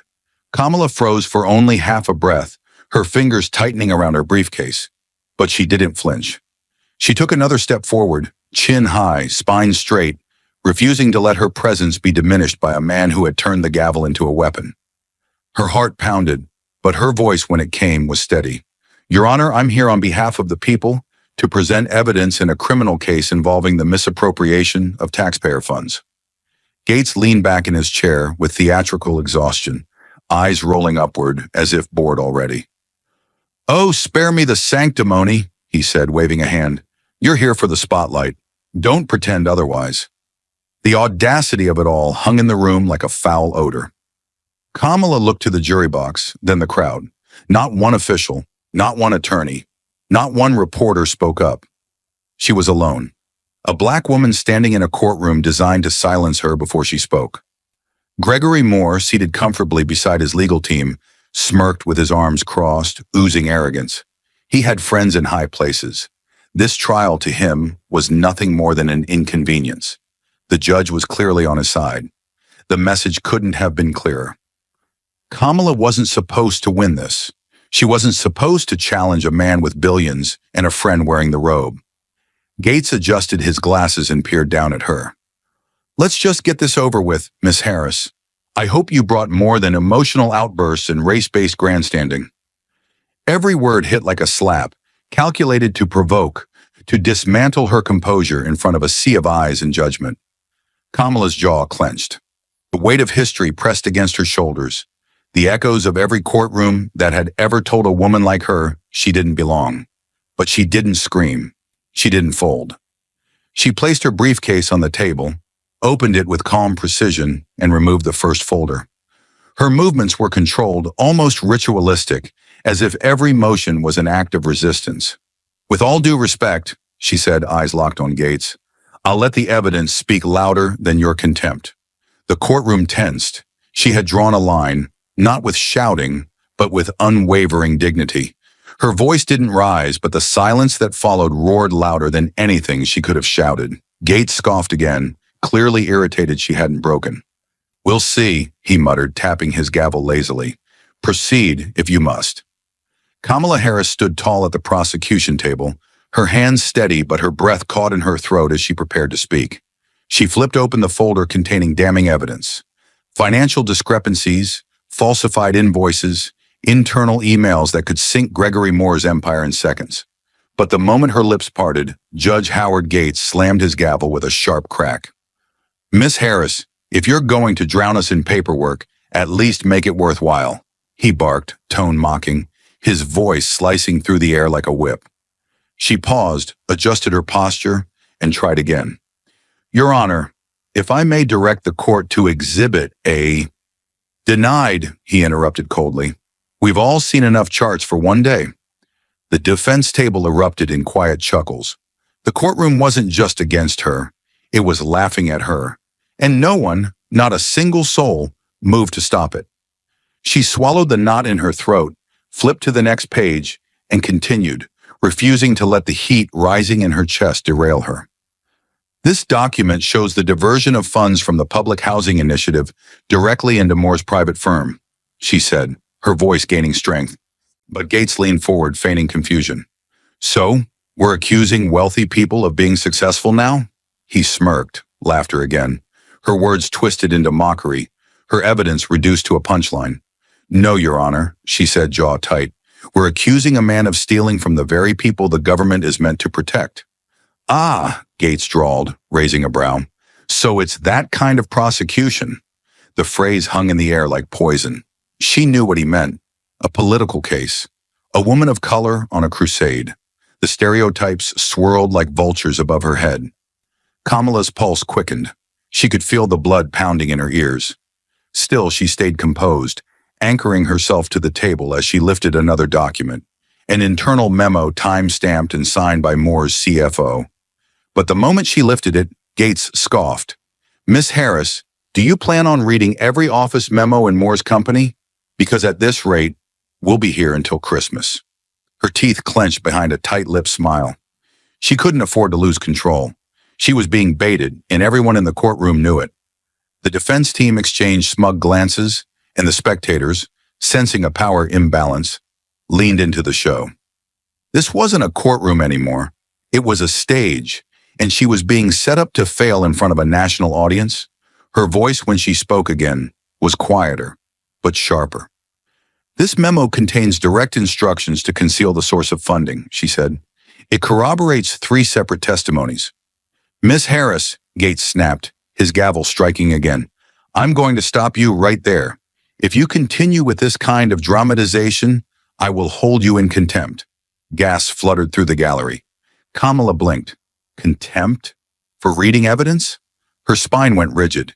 She'd faced intimidation before, but never so blatant, so deliberate. It wasn't just disrespect, it was sabotage. She wasn't being given a chance to present a case. She was being cornered, choked, and stripped of her voice. Still, she tried again. She couldn't let him win. She gestured to the screen beside her and called up a set of financial ledgers, color-coded, cross-referenced, bulletproof. "These records," she began, but Gates waved a hand. "Irrelevant. They show the exact pipeline. Speculative. With due respect, Your Honor." "Miss Harris, enough." His voice rose. "You've wasted this court's time with your little theater long enough." Something in her snapped, but she held it in, pressing her palm flat against the folder to steady herself. She looked at the jury. Some looked away. Others stared blankly. No one was fighting for her, not even the law. Her heart ached, but her mind stayed razor-focused. Every time she tried to lift her voice, it was trampled by authority disguised as law. Every piece of truth was dismissed as bias. Every fact framed as fiction. And yet, she knew if she stepped back now, she'd be giving them what they wanted: submission, obedience, silence. She was tired of being silenced, tired of shrinking into the shadows of courtrooms built by men who had never been told no. But rage was not her weapon. Proof was, and she still had more. Kamala stood motionless, her fingers wrapped tightly around the edge of the prosecution table, as the words from Judge Gates echoed like gunshots in her ears. "You don't belong at the prosecution table," he said with an icy smirk, his voice deliberately loud enough to reach every corner of the courtroom. "The more suitable place for someone like you is behind the coffee cart." The silence that followed only lasted a second before it shattered into low, smug laughter. Chuckles rippled from the defense table, then spread like a virus to the courtroom gallery. Even a few jurors failed to hide their grins. Kamala's chest tightened, not from embarrassment, but from the sting of recognition. She had spent years fighting for her right to stand in that exact spot, poring over documents, burning through sleepless nights, trying to be twice as prepared, twice as correct, and yet, here she was, reduced to a racist punchline, a joke in the room she had worked so hard to earn her place in.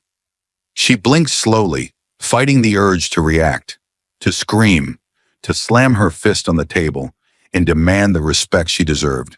But she knew better. They wanted her to break. They wanted the angry black woman. They wanted her passion to be misinterpreted as hysteria. So instead, she stood straighter. She reached into her case and pulled out a file, Exhibit D, containing irrefutable contract violations with timestamped approvals. She held it up slowly, as if daring anyone to call it emotional. "Your Honor," she said, her voice calm but firm, "this document outlines misallocated state funds signed under false pretenses." Gates didn't even glance at it. He waved his hand dismissively, like he was swatting at a fly. "Denied," he said flatly. "No need to waste this court's time with more of your redundant paperwork." Kamala didn't lower the file. She held it there, in full view of the press, the jury, and the public, who had come to witness justice but were watching a mockery instead. "This is a signed contract, Your Honor, showing that—" "I said denied," he barked louder. "This is not your classroom, Miss Harris. You don't get to lecture us." This time there was no laughter, just silence. The laughter had turned into something colder, a collective discomfort. She tried again. "Your Honor, this ledger proves that Gregory Moore received twice the budget approved by the city, funneled into dummy corporations under his control." She placed the binder on the evidence screen. Pages of spreadsheets and payment orders illuminated the monitors in front of the jury. Gates slammed his gavel once. "That's enough. Strike it from the record. That ledger is inadmissible." "Inadmissible?" she asked, unable to hide the incredulity in her voice. "It was subpoenaed by my office, with full authorization." Gates leaned forward slowly, his eyes narrow slits of condescension. "Then perhaps you need a lesson in the proper interpretation of admissibility." The gallery stirred again, whispers snaking through the rows. Kamala could feel it, the psychological warfare closing in. Every avenue of logic was being blocked. Every door she opened was slammed before she could step through. Not because her evidence was flawed, not because her case was weak, but because she was the one presenting it. Her skin, her voice, her very presence was the crime. She looked to the jury. Some avoided her eyes. Others looked confused, conflicted, uncertain whether they were watching a courtroom or a performance. And in a way they were, because Judge Gates was performing dominance, and Kamala was the intended humiliation. She moved to the next document, a city expenditure report signed by Moore's firm showing direct transactions with public funds diverted within 48 hours. "I request permission to submit Exhibit E, city financial logs, reviewed and verified by 2 independent forensic analysts," she stated clearly. "Denied," Gates snapped before she even finished the sentence. "Miss Harris, how many times must I say this? This courtroom is not your personal bulletin board." A flicker of anger pierced her composure. Not rage, but a raw, cutting clarity. He wasn't even pretending anymore. The bias was no longer hidden, it was institutionalized, and everyone in that courtroom was complicit by their silence. Kamala's hands trembled slightly as she opened the final folder, the one she had saved for last, the one with Moore's personal email exchanges, acknowledging the fraud. It was the smoking gun. She had triple-checked its authenticity, verified server timestamps, and obtained a digital forensic affidavit. It was airtight. It should have ended the trial right there. But she knew before she even spoke what was coming. She stood tall anyway. "Your Honor, I request to submit Exhibit F, which contains direct written admissions from—" "Strike it." Gates's voice cut through her like a blade. "I don't need to hear the rest. This is not how we conduct justice in my courtroom." Kamala stared at him. For a moment, time stopped. Her years in law school, her internships, her clerkships, her victories, her failures, the faces of clients she had defended, the weight of every woman, every person of color who had ever stood before a man like this and been told, "You don't belong here." It all came crashing into that moment, and yet she didn't crumble. Without a word, Kamala Harris reached in her folder and pulled out a single document, one she hadn't intended to show this early, but the moment demanded escalation. She moved with quiet precision, her movements deliberate, as though each second that passed was sharpening the blade of her intent. She slid the sheet beneath the projector's glass surface and flipped the switch.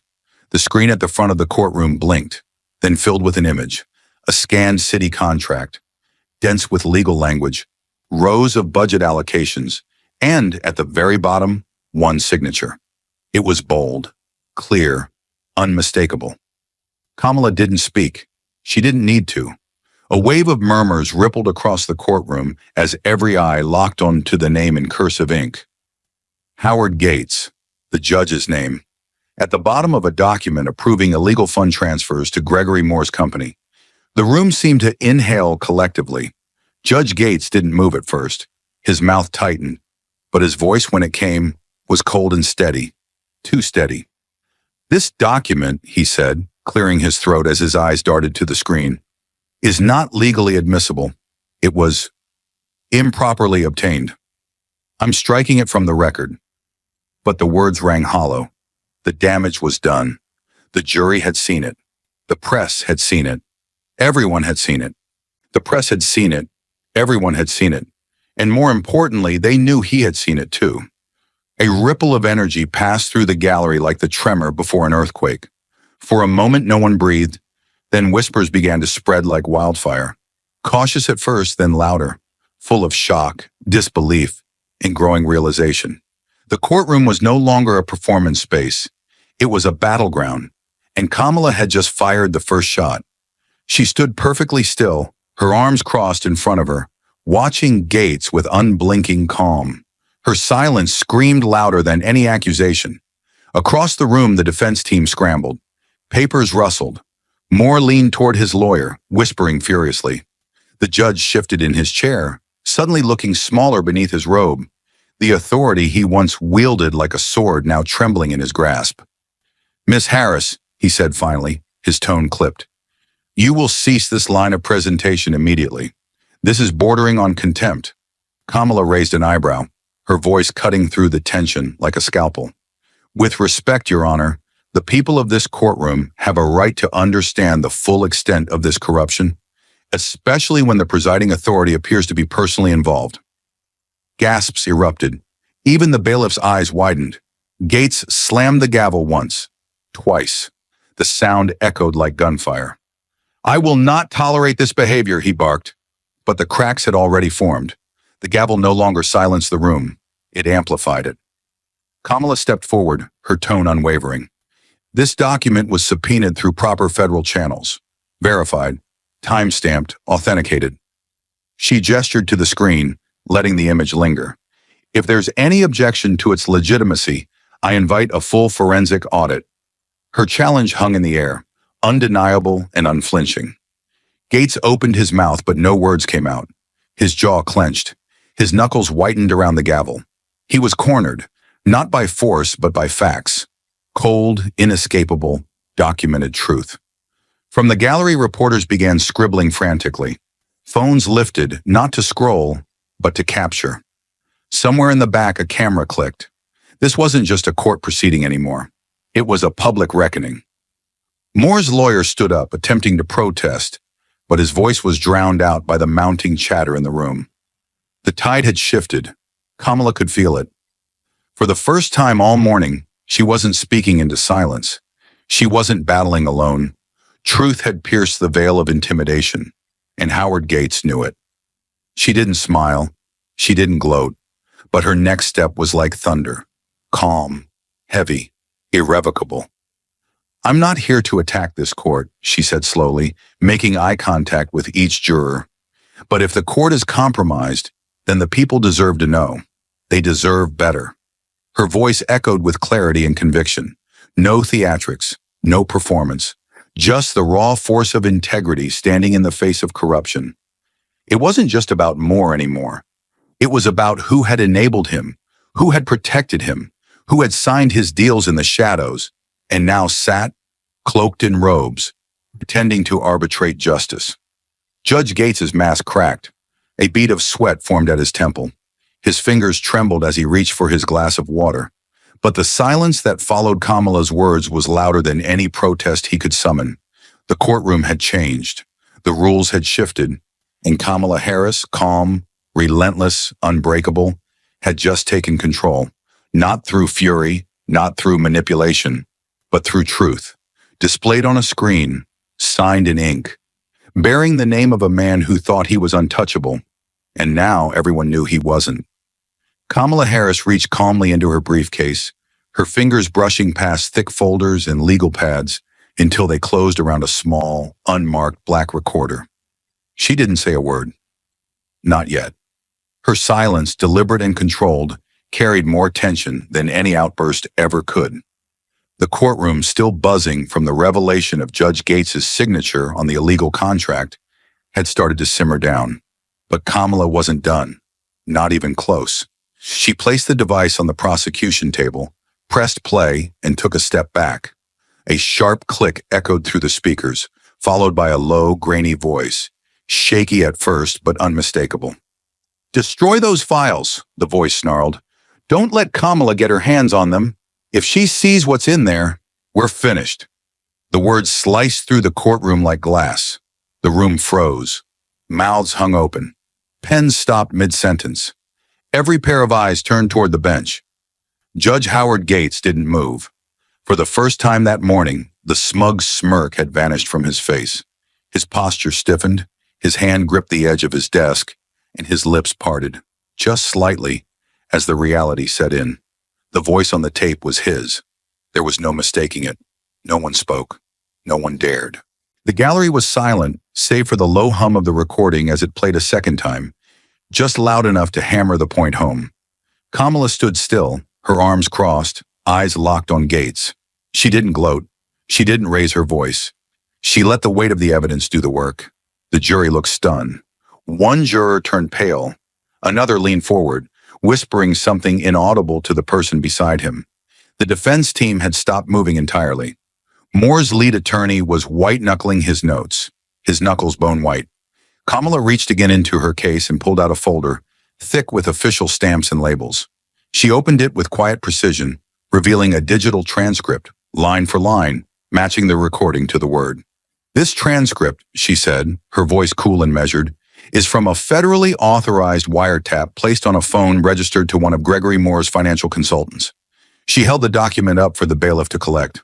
"The voice, as we just heard, belongs to Judge Howard Gates, and the message was intended to obstruct justice." A gasp surged through the gallery, and this time it didn't die down. Reporters began writing furiously. Someone in the back whispered, "Oh my God!" The air in the courtroom had shifted. It wasn't just a legal proceeding anymore. It was a collapse. The courtroom had devolved into chaos. Judge Howard Gates was shouting over the rising murmurs, his gavel hammering against the bench in rapid, frantic bursts that no longer commanded order, but betrayed panic. "This court is adjourned. Remove the audio. Remove the transcript. Bailiff, clear the room." His voice cracked with desperation, no longer the booming authority it had been just minutes ago. But no one was listening. Reporters stood, cameras flashing, pens flying.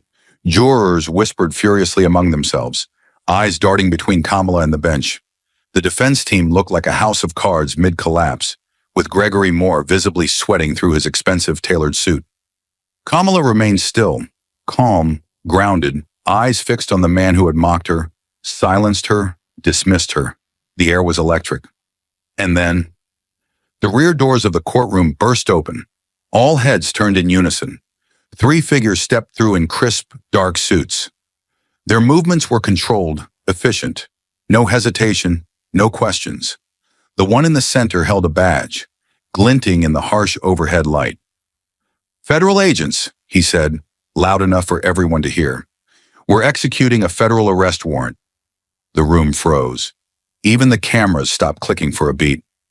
Judge Gates blinked, stunned, his mouth opening but no words coming out. Kamala didn't flinch. She simply stepped aside, granting them a clear path to the bench. The lead agent continued, voice sharp and unwavering. "Howard Gates, you are under arrest for obstruction of justice, conspiracy to suppress federal evidence, and abuse of judicial power." The words struck harder than any gavel. The silence that followed was deafening. Gates rose slowly, his hands trembling slightly as he grasped the edge of the bench. "You can't be serious," he stammered. "I'm a sitting judge. This is my courtroom." The lead agent didn't respond. He reached into his pocket and pulled out a folded document, the warrant. "Signed by the Department of Justice, effective immediately," he stated. Gates stumbled back a step, eyes darting wildly across the room as if seeking someone, anyone, to save him. But there were no allies left, not Moore, not the court staff, not even the bailiff, who now stood silently to the side, jaw clenched. Kamala watched, her expression unreadable. She didn't smile. She didn't celebrate. But behind her calm exterior, justice was breathing. The agents moved swiftly, stepping up to the bench with practiced precision. "Place your hands in front of you," one said firmly. Gates hesitated, eyes wide. But when the metal cuffs clicked open, he relented. The sound of steel locking around his wrists echoed through the courtroom like thunder. A gasp rose from the gallery. One juror covered their mouth, A reporter dropped their pen, and in that moment, everything shifted. The robe, the gavel, the elevated bench. None of it could shield him now. He was no longer the all-powerful judge. He was a man in handcuffs, exposed by the very system he once ruled over. As the agents guided him down from the bench, the room erupted. Cameras flashed, reporters shouted questions. Moore shouted something incoherent at his lawyer, who was now sweating bullets. The jury leaned forward in stunned disbelief. But through it all, Kamala stood motionless, eyes never leaving Gates as he was led past her. He couldn't meet her gaze. His eyes dropped to the floor, full of shame, fear, maybe even regret. But it didn't matter anymore. The damage had been done. The truth had been revealed. And the lie that had nearly crushed Kamala had crumbled beneath the weight of undeniable evidence and her unshakable resolve. One of the agents paused beside her on their way out, nodding once in quiet acknowledgement. She returned the gesture, just barely. There were no words needed. This wasn't a victory lap. This was vindication. The kind that comes after being publicly humiliated, ignored, and buried beneath systemic injustice. The kind that doesn't feel triumphant, but necessary. She turned back to the jury, to the gallery, to every spectator who had watched her be ridiculed, dismissed, doubted.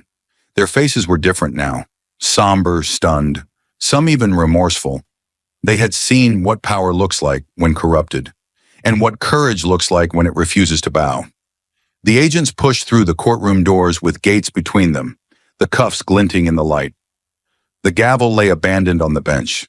The chair sat empty, and Kamala Harris, once mocked as a coffee girl, once silenced by prejudice, now stood as the only true authority left in the room. Not because she shouted, not because she demanded it, but because she earned it. With truth, with discipline, with unbreakable integrity. And the system finally was being forced to listen.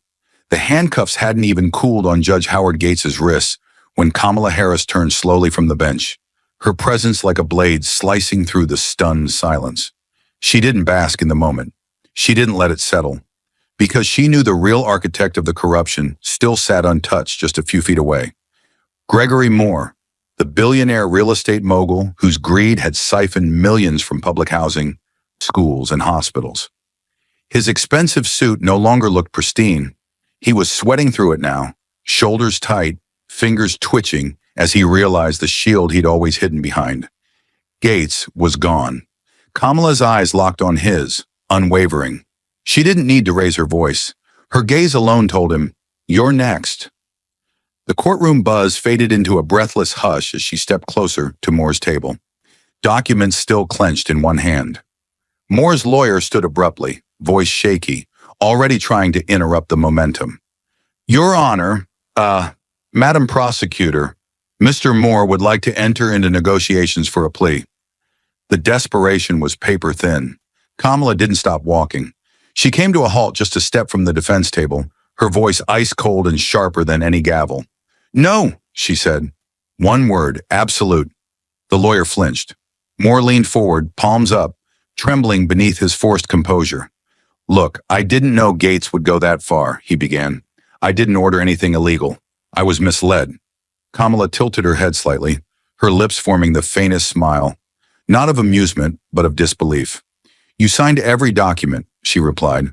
"Your signature approved every wire transfer, every shadow company, every stolen dollar.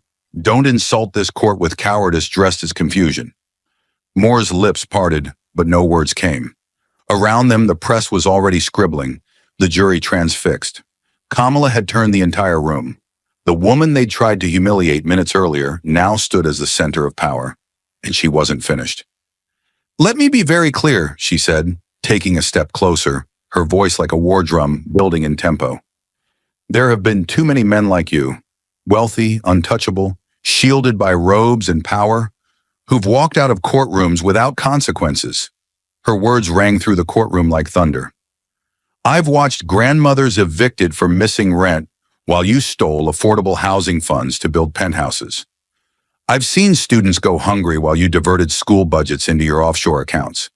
And now, when your empire starts to crumble, you want mercy?" Moore's mouth trembled, his polished image unraveling with every second. "We can cooperate. I can give you names," he stammered. "I can expose the whole network. I don't want to go to prison." Kamala's silence was more devastating than a shouted rejection. Her eyes didn't waver. "You should have thought of that before you stole from people who had nothing." She turned to the judge's vacant chair, then to the gallery filled with stunned spectators and reporters. "This case won't end with Gates. It won't end with Moore. We are going to drag this rot into the light, every layer of it." She raised the folder in her hand, a list of secondary companies, false addresses, shell corporations, all tied to Moore's network. "This isn't just fraud, it's institutional theft, and I intend to expose every name behind it." She placed the folder on the evidence table like a final nail in a coffin. Moore slumped in his chair, his face collapsing into his hands. The man who once bought silence with money now had nothing left to spend. Kamala turned away from him, walking back to the center of the courtroom. Her voice lowered, but became even more powerful in its clarity. "The people this man stole from don't get plea deals. They don't get private lawyers or golden parachutes. They get trauma. They get forgotten. They get buried beneath the weight of systems designed to protect men like him." Every sentence hit like a hammer. Reporters couldn't keep up. Jurors nodded unconsciously, drawn into her conviction. Even the bailiff, still frozen near the exit, seemed to breathe easier, like justice was finally doing what it should have years ago. Moore's lawyer stood again, voice breaking. "So what happens now?" Kamala turned her head slightly, her words final. "Now," she said, "you prepare for trial."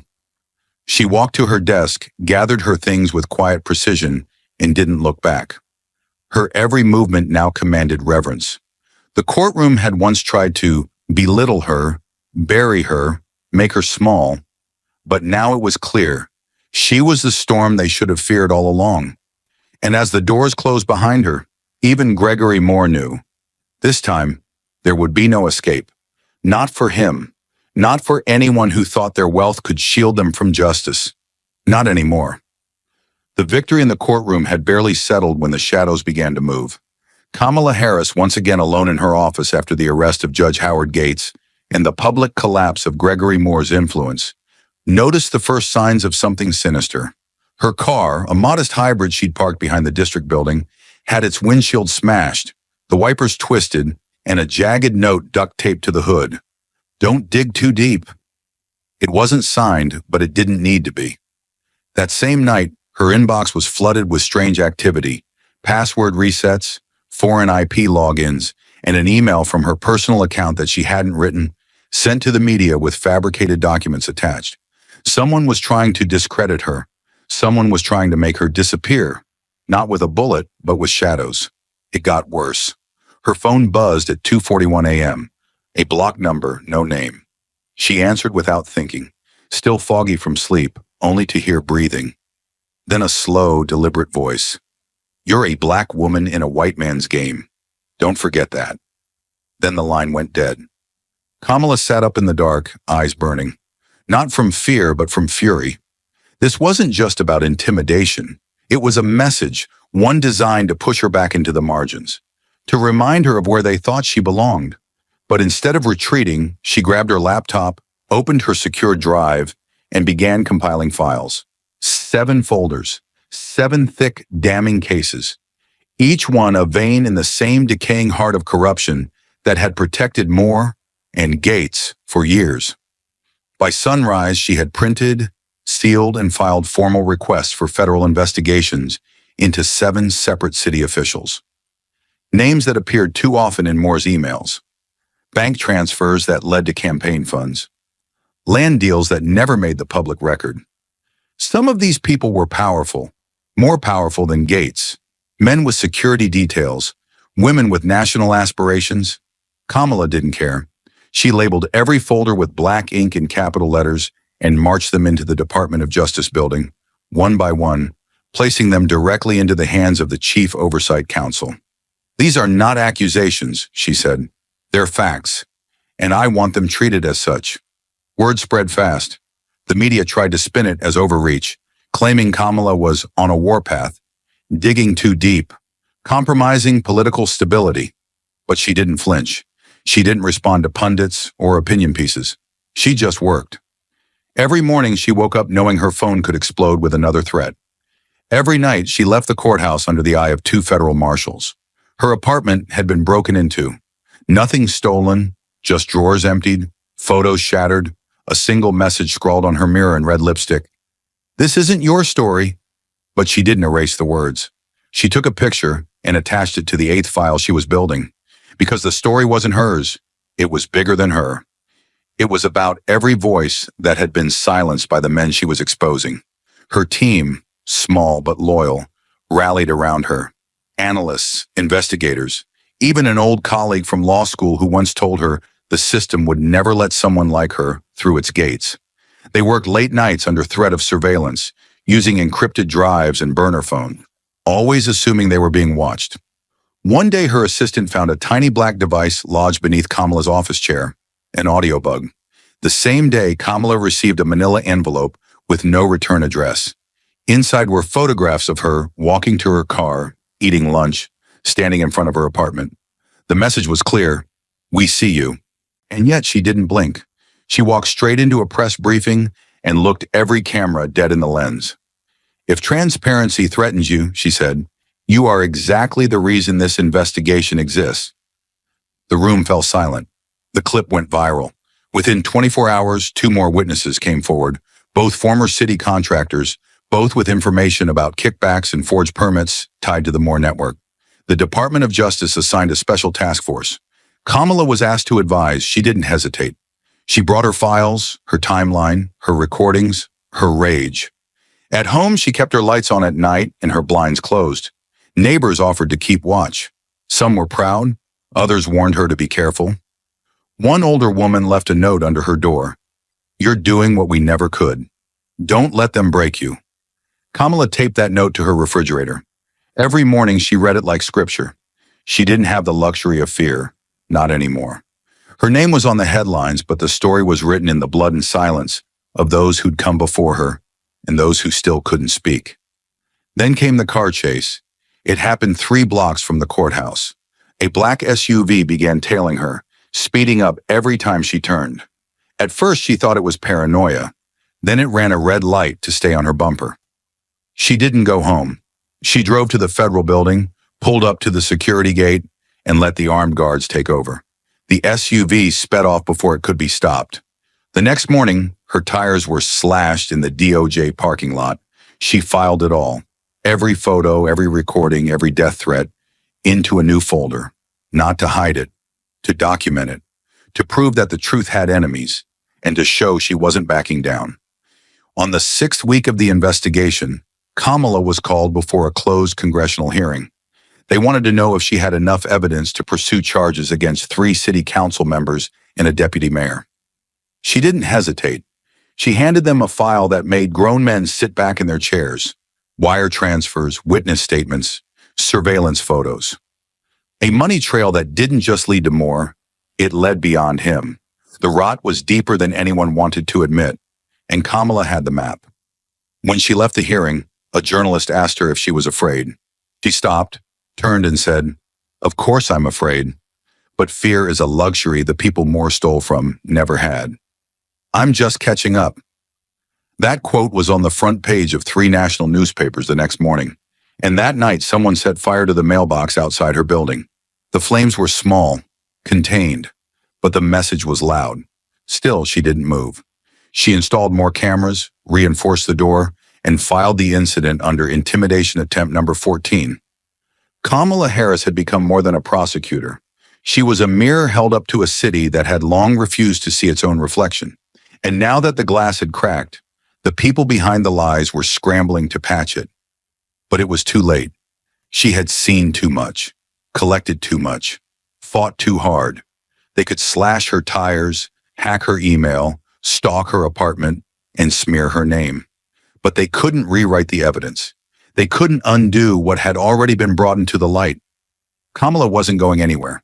She was the storm, and she was just getting started. The marble halls of the federal courthouse echoed with tension. This time the courtroom was different, grander, more solemn, the stakes infinitely higher. But it wasn't the polished floors or the U.S. seal above the bench that commanded attention. It was the woman standing at the front of the room, Kamala Harris. No longer the underdog, no longer the target of smirks and whispered dismissal.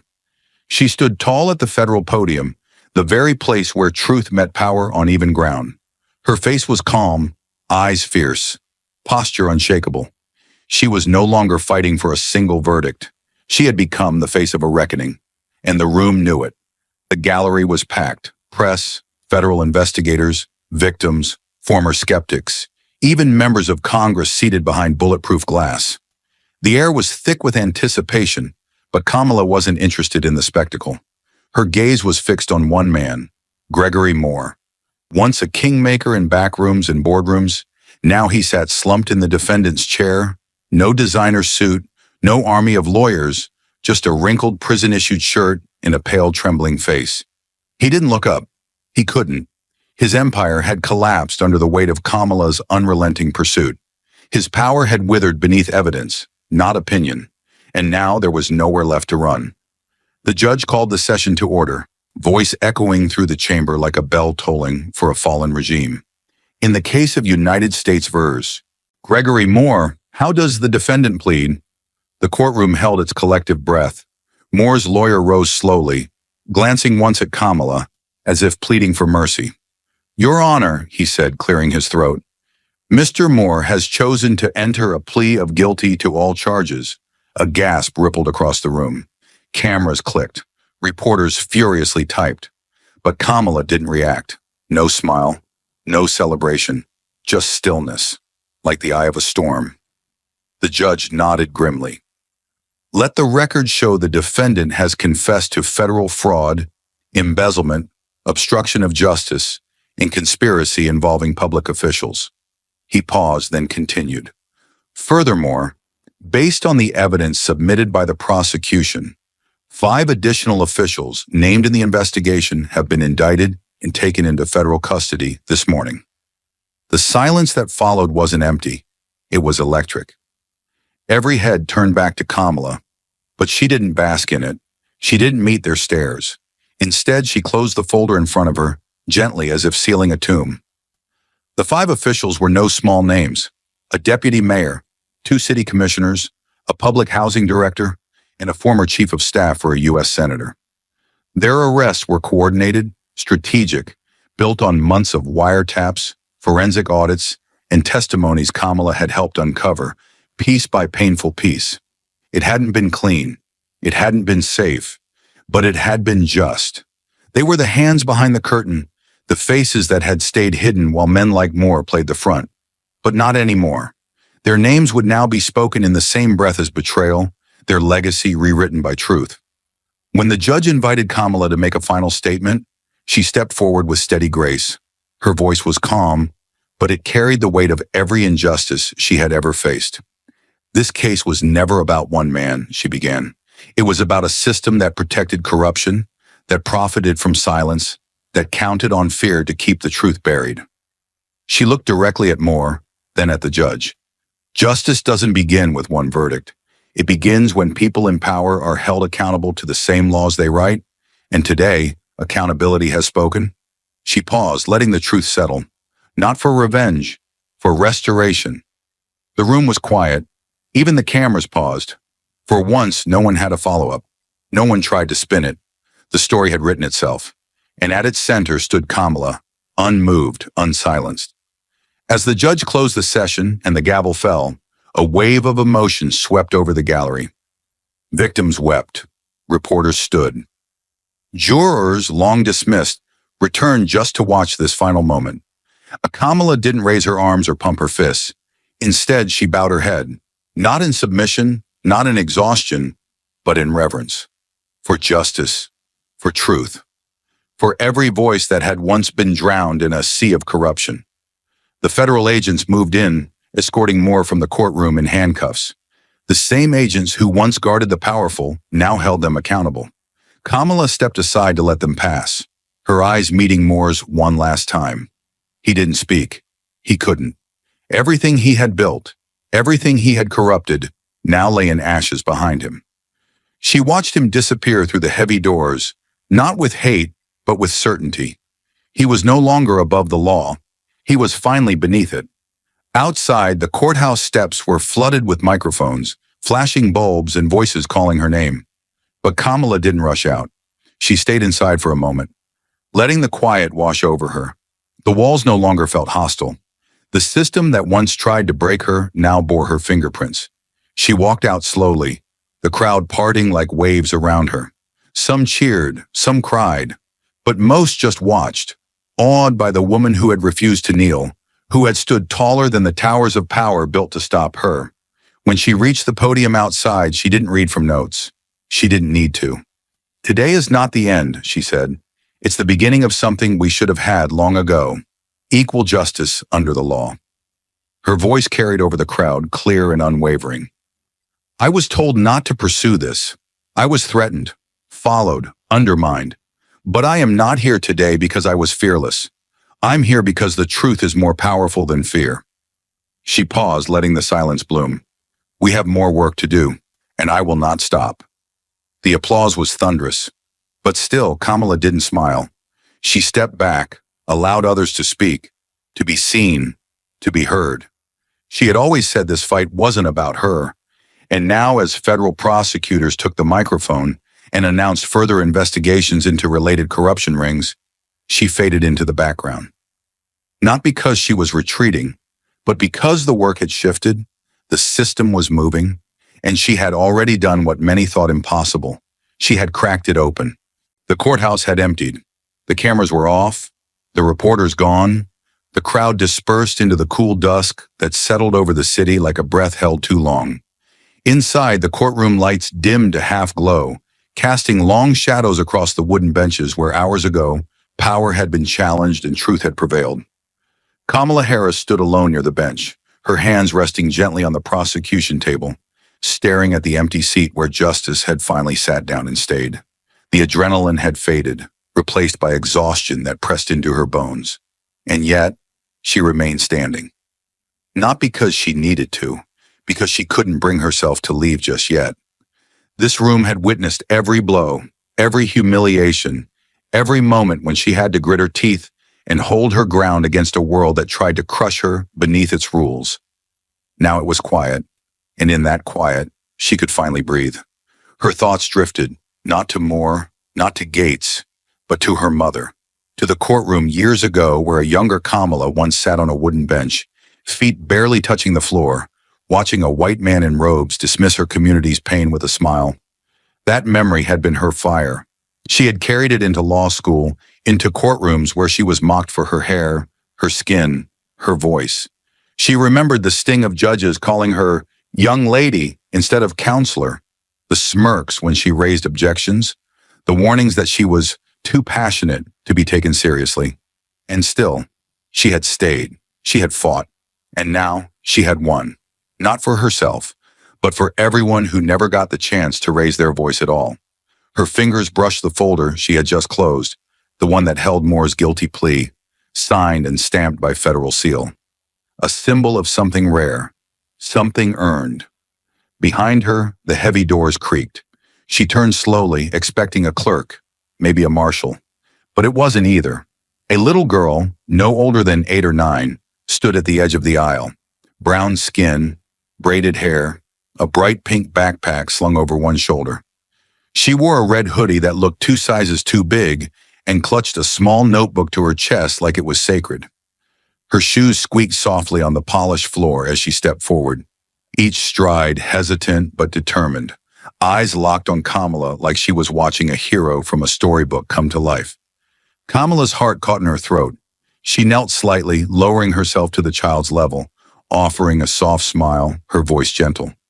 "Hey there, are you lost?" The girl shook her head quickly. "No, ma'am. I watched everything." She pointed back toward the gallery. "Me and my Nana came to see what everyone was talking about." Kamala's smile widened just a little, but her throat remained tight. The girl looked down at her notebook, flipped through a few messy pages covered in childish handwriting, then looked up again, eyes wide and filled with something fierce. "I just wanted to ask you something," she whispered, voice trembling slightly. Can someone like me be a lawyer too?" The silence that followed was deafening, not because there were no words to say, but because of the weight of the question. Kamala stared at her. This little girl, so full of hope and fear and longing, all wrapped into one fragile question. Her eyes stung. She blinked hard, but the tears came anyway. Not from sadness, not from exhaustion, but from recognition. She saw herself in that child. Every courtroom, every rejection, every night spent wondering if her voice would ever matter.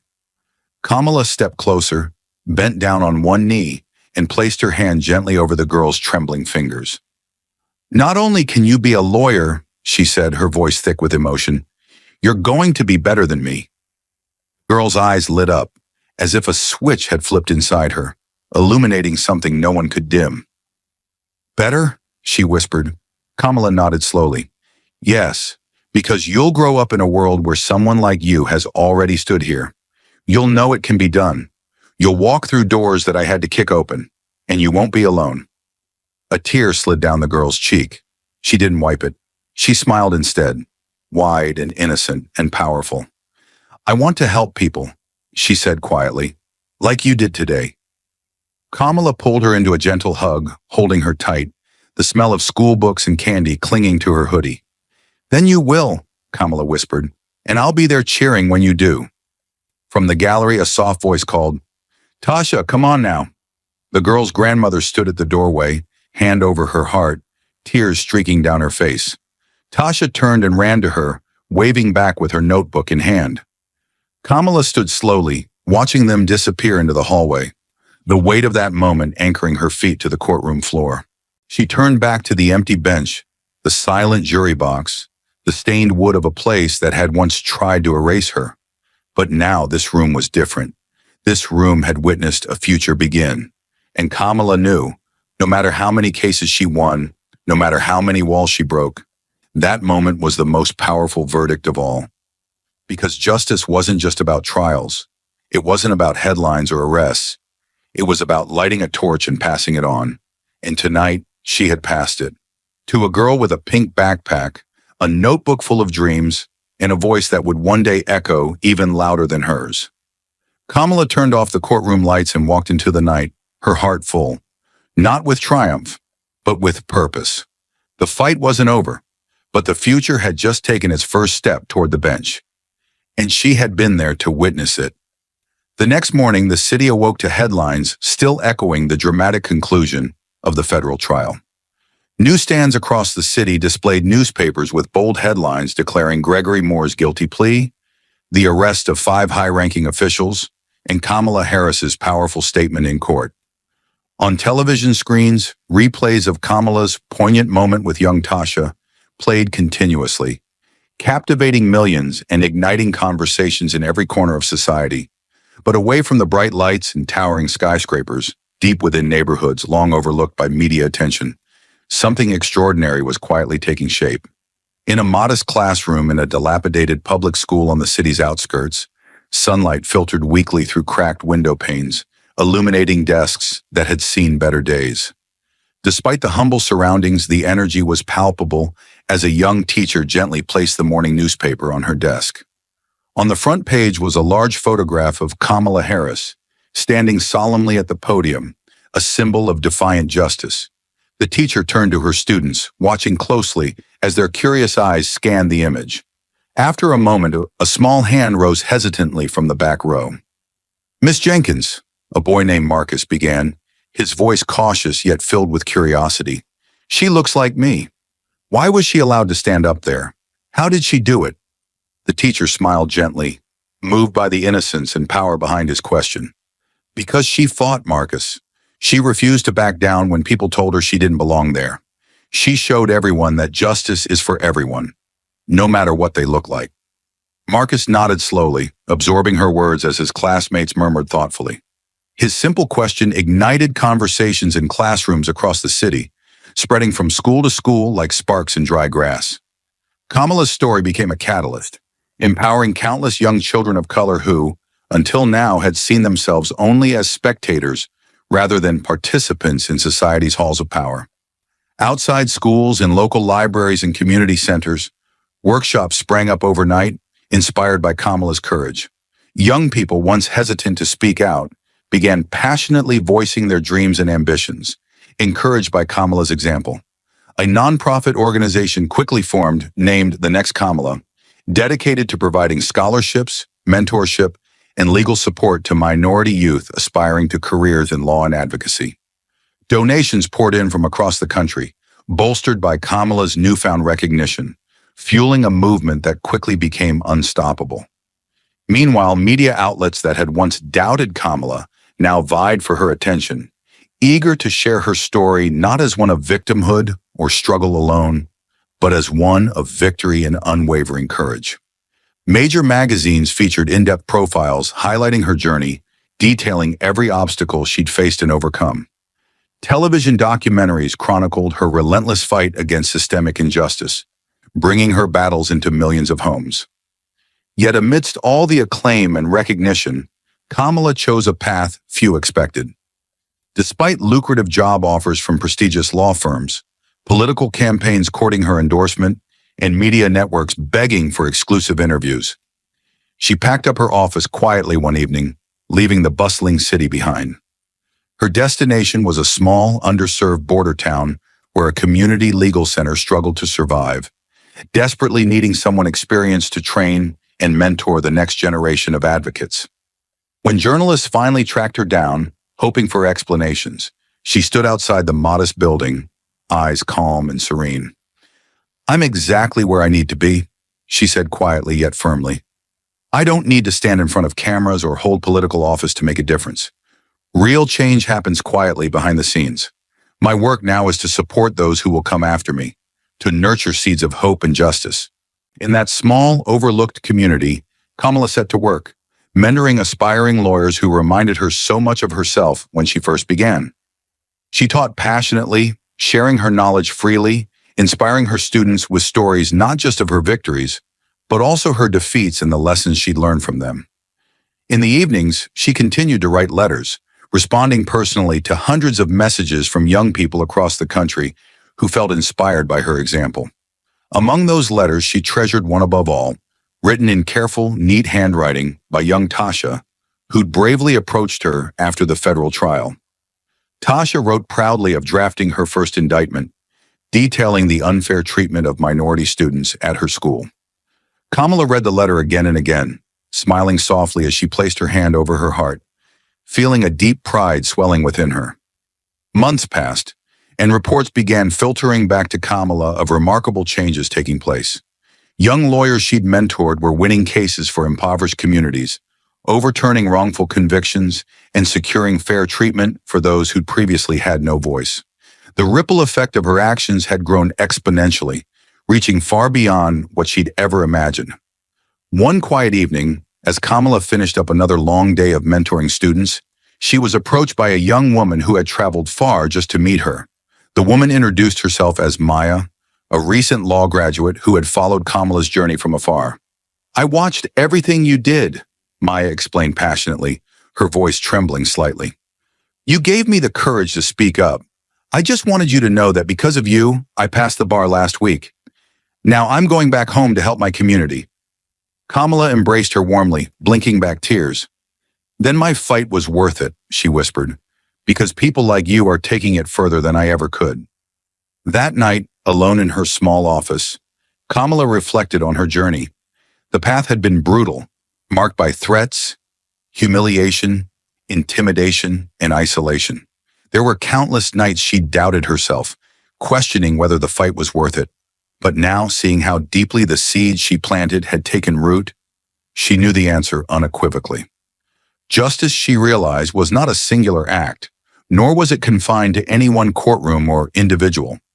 It was a living, breathing ideal, passed from generation to generation through those brave enough to carry its torch. Kamala had once carried that flame alone, but now thousands held it aloft, each one determined never to let it be extinguished. As Kamala closed her eyes, she envisioned countless courtrooms across the country, where young lawyers, children who'd once wondered if people who looked like them stand up and speak, now confidently delivered powerful arguments, challenging injustices, demanding accountability. reshaping the system that once sought to silence them. She thought back to Marcus's innocent yet profound question, how did she do it? She smiled softly, knowing the answer was simpler than many realized.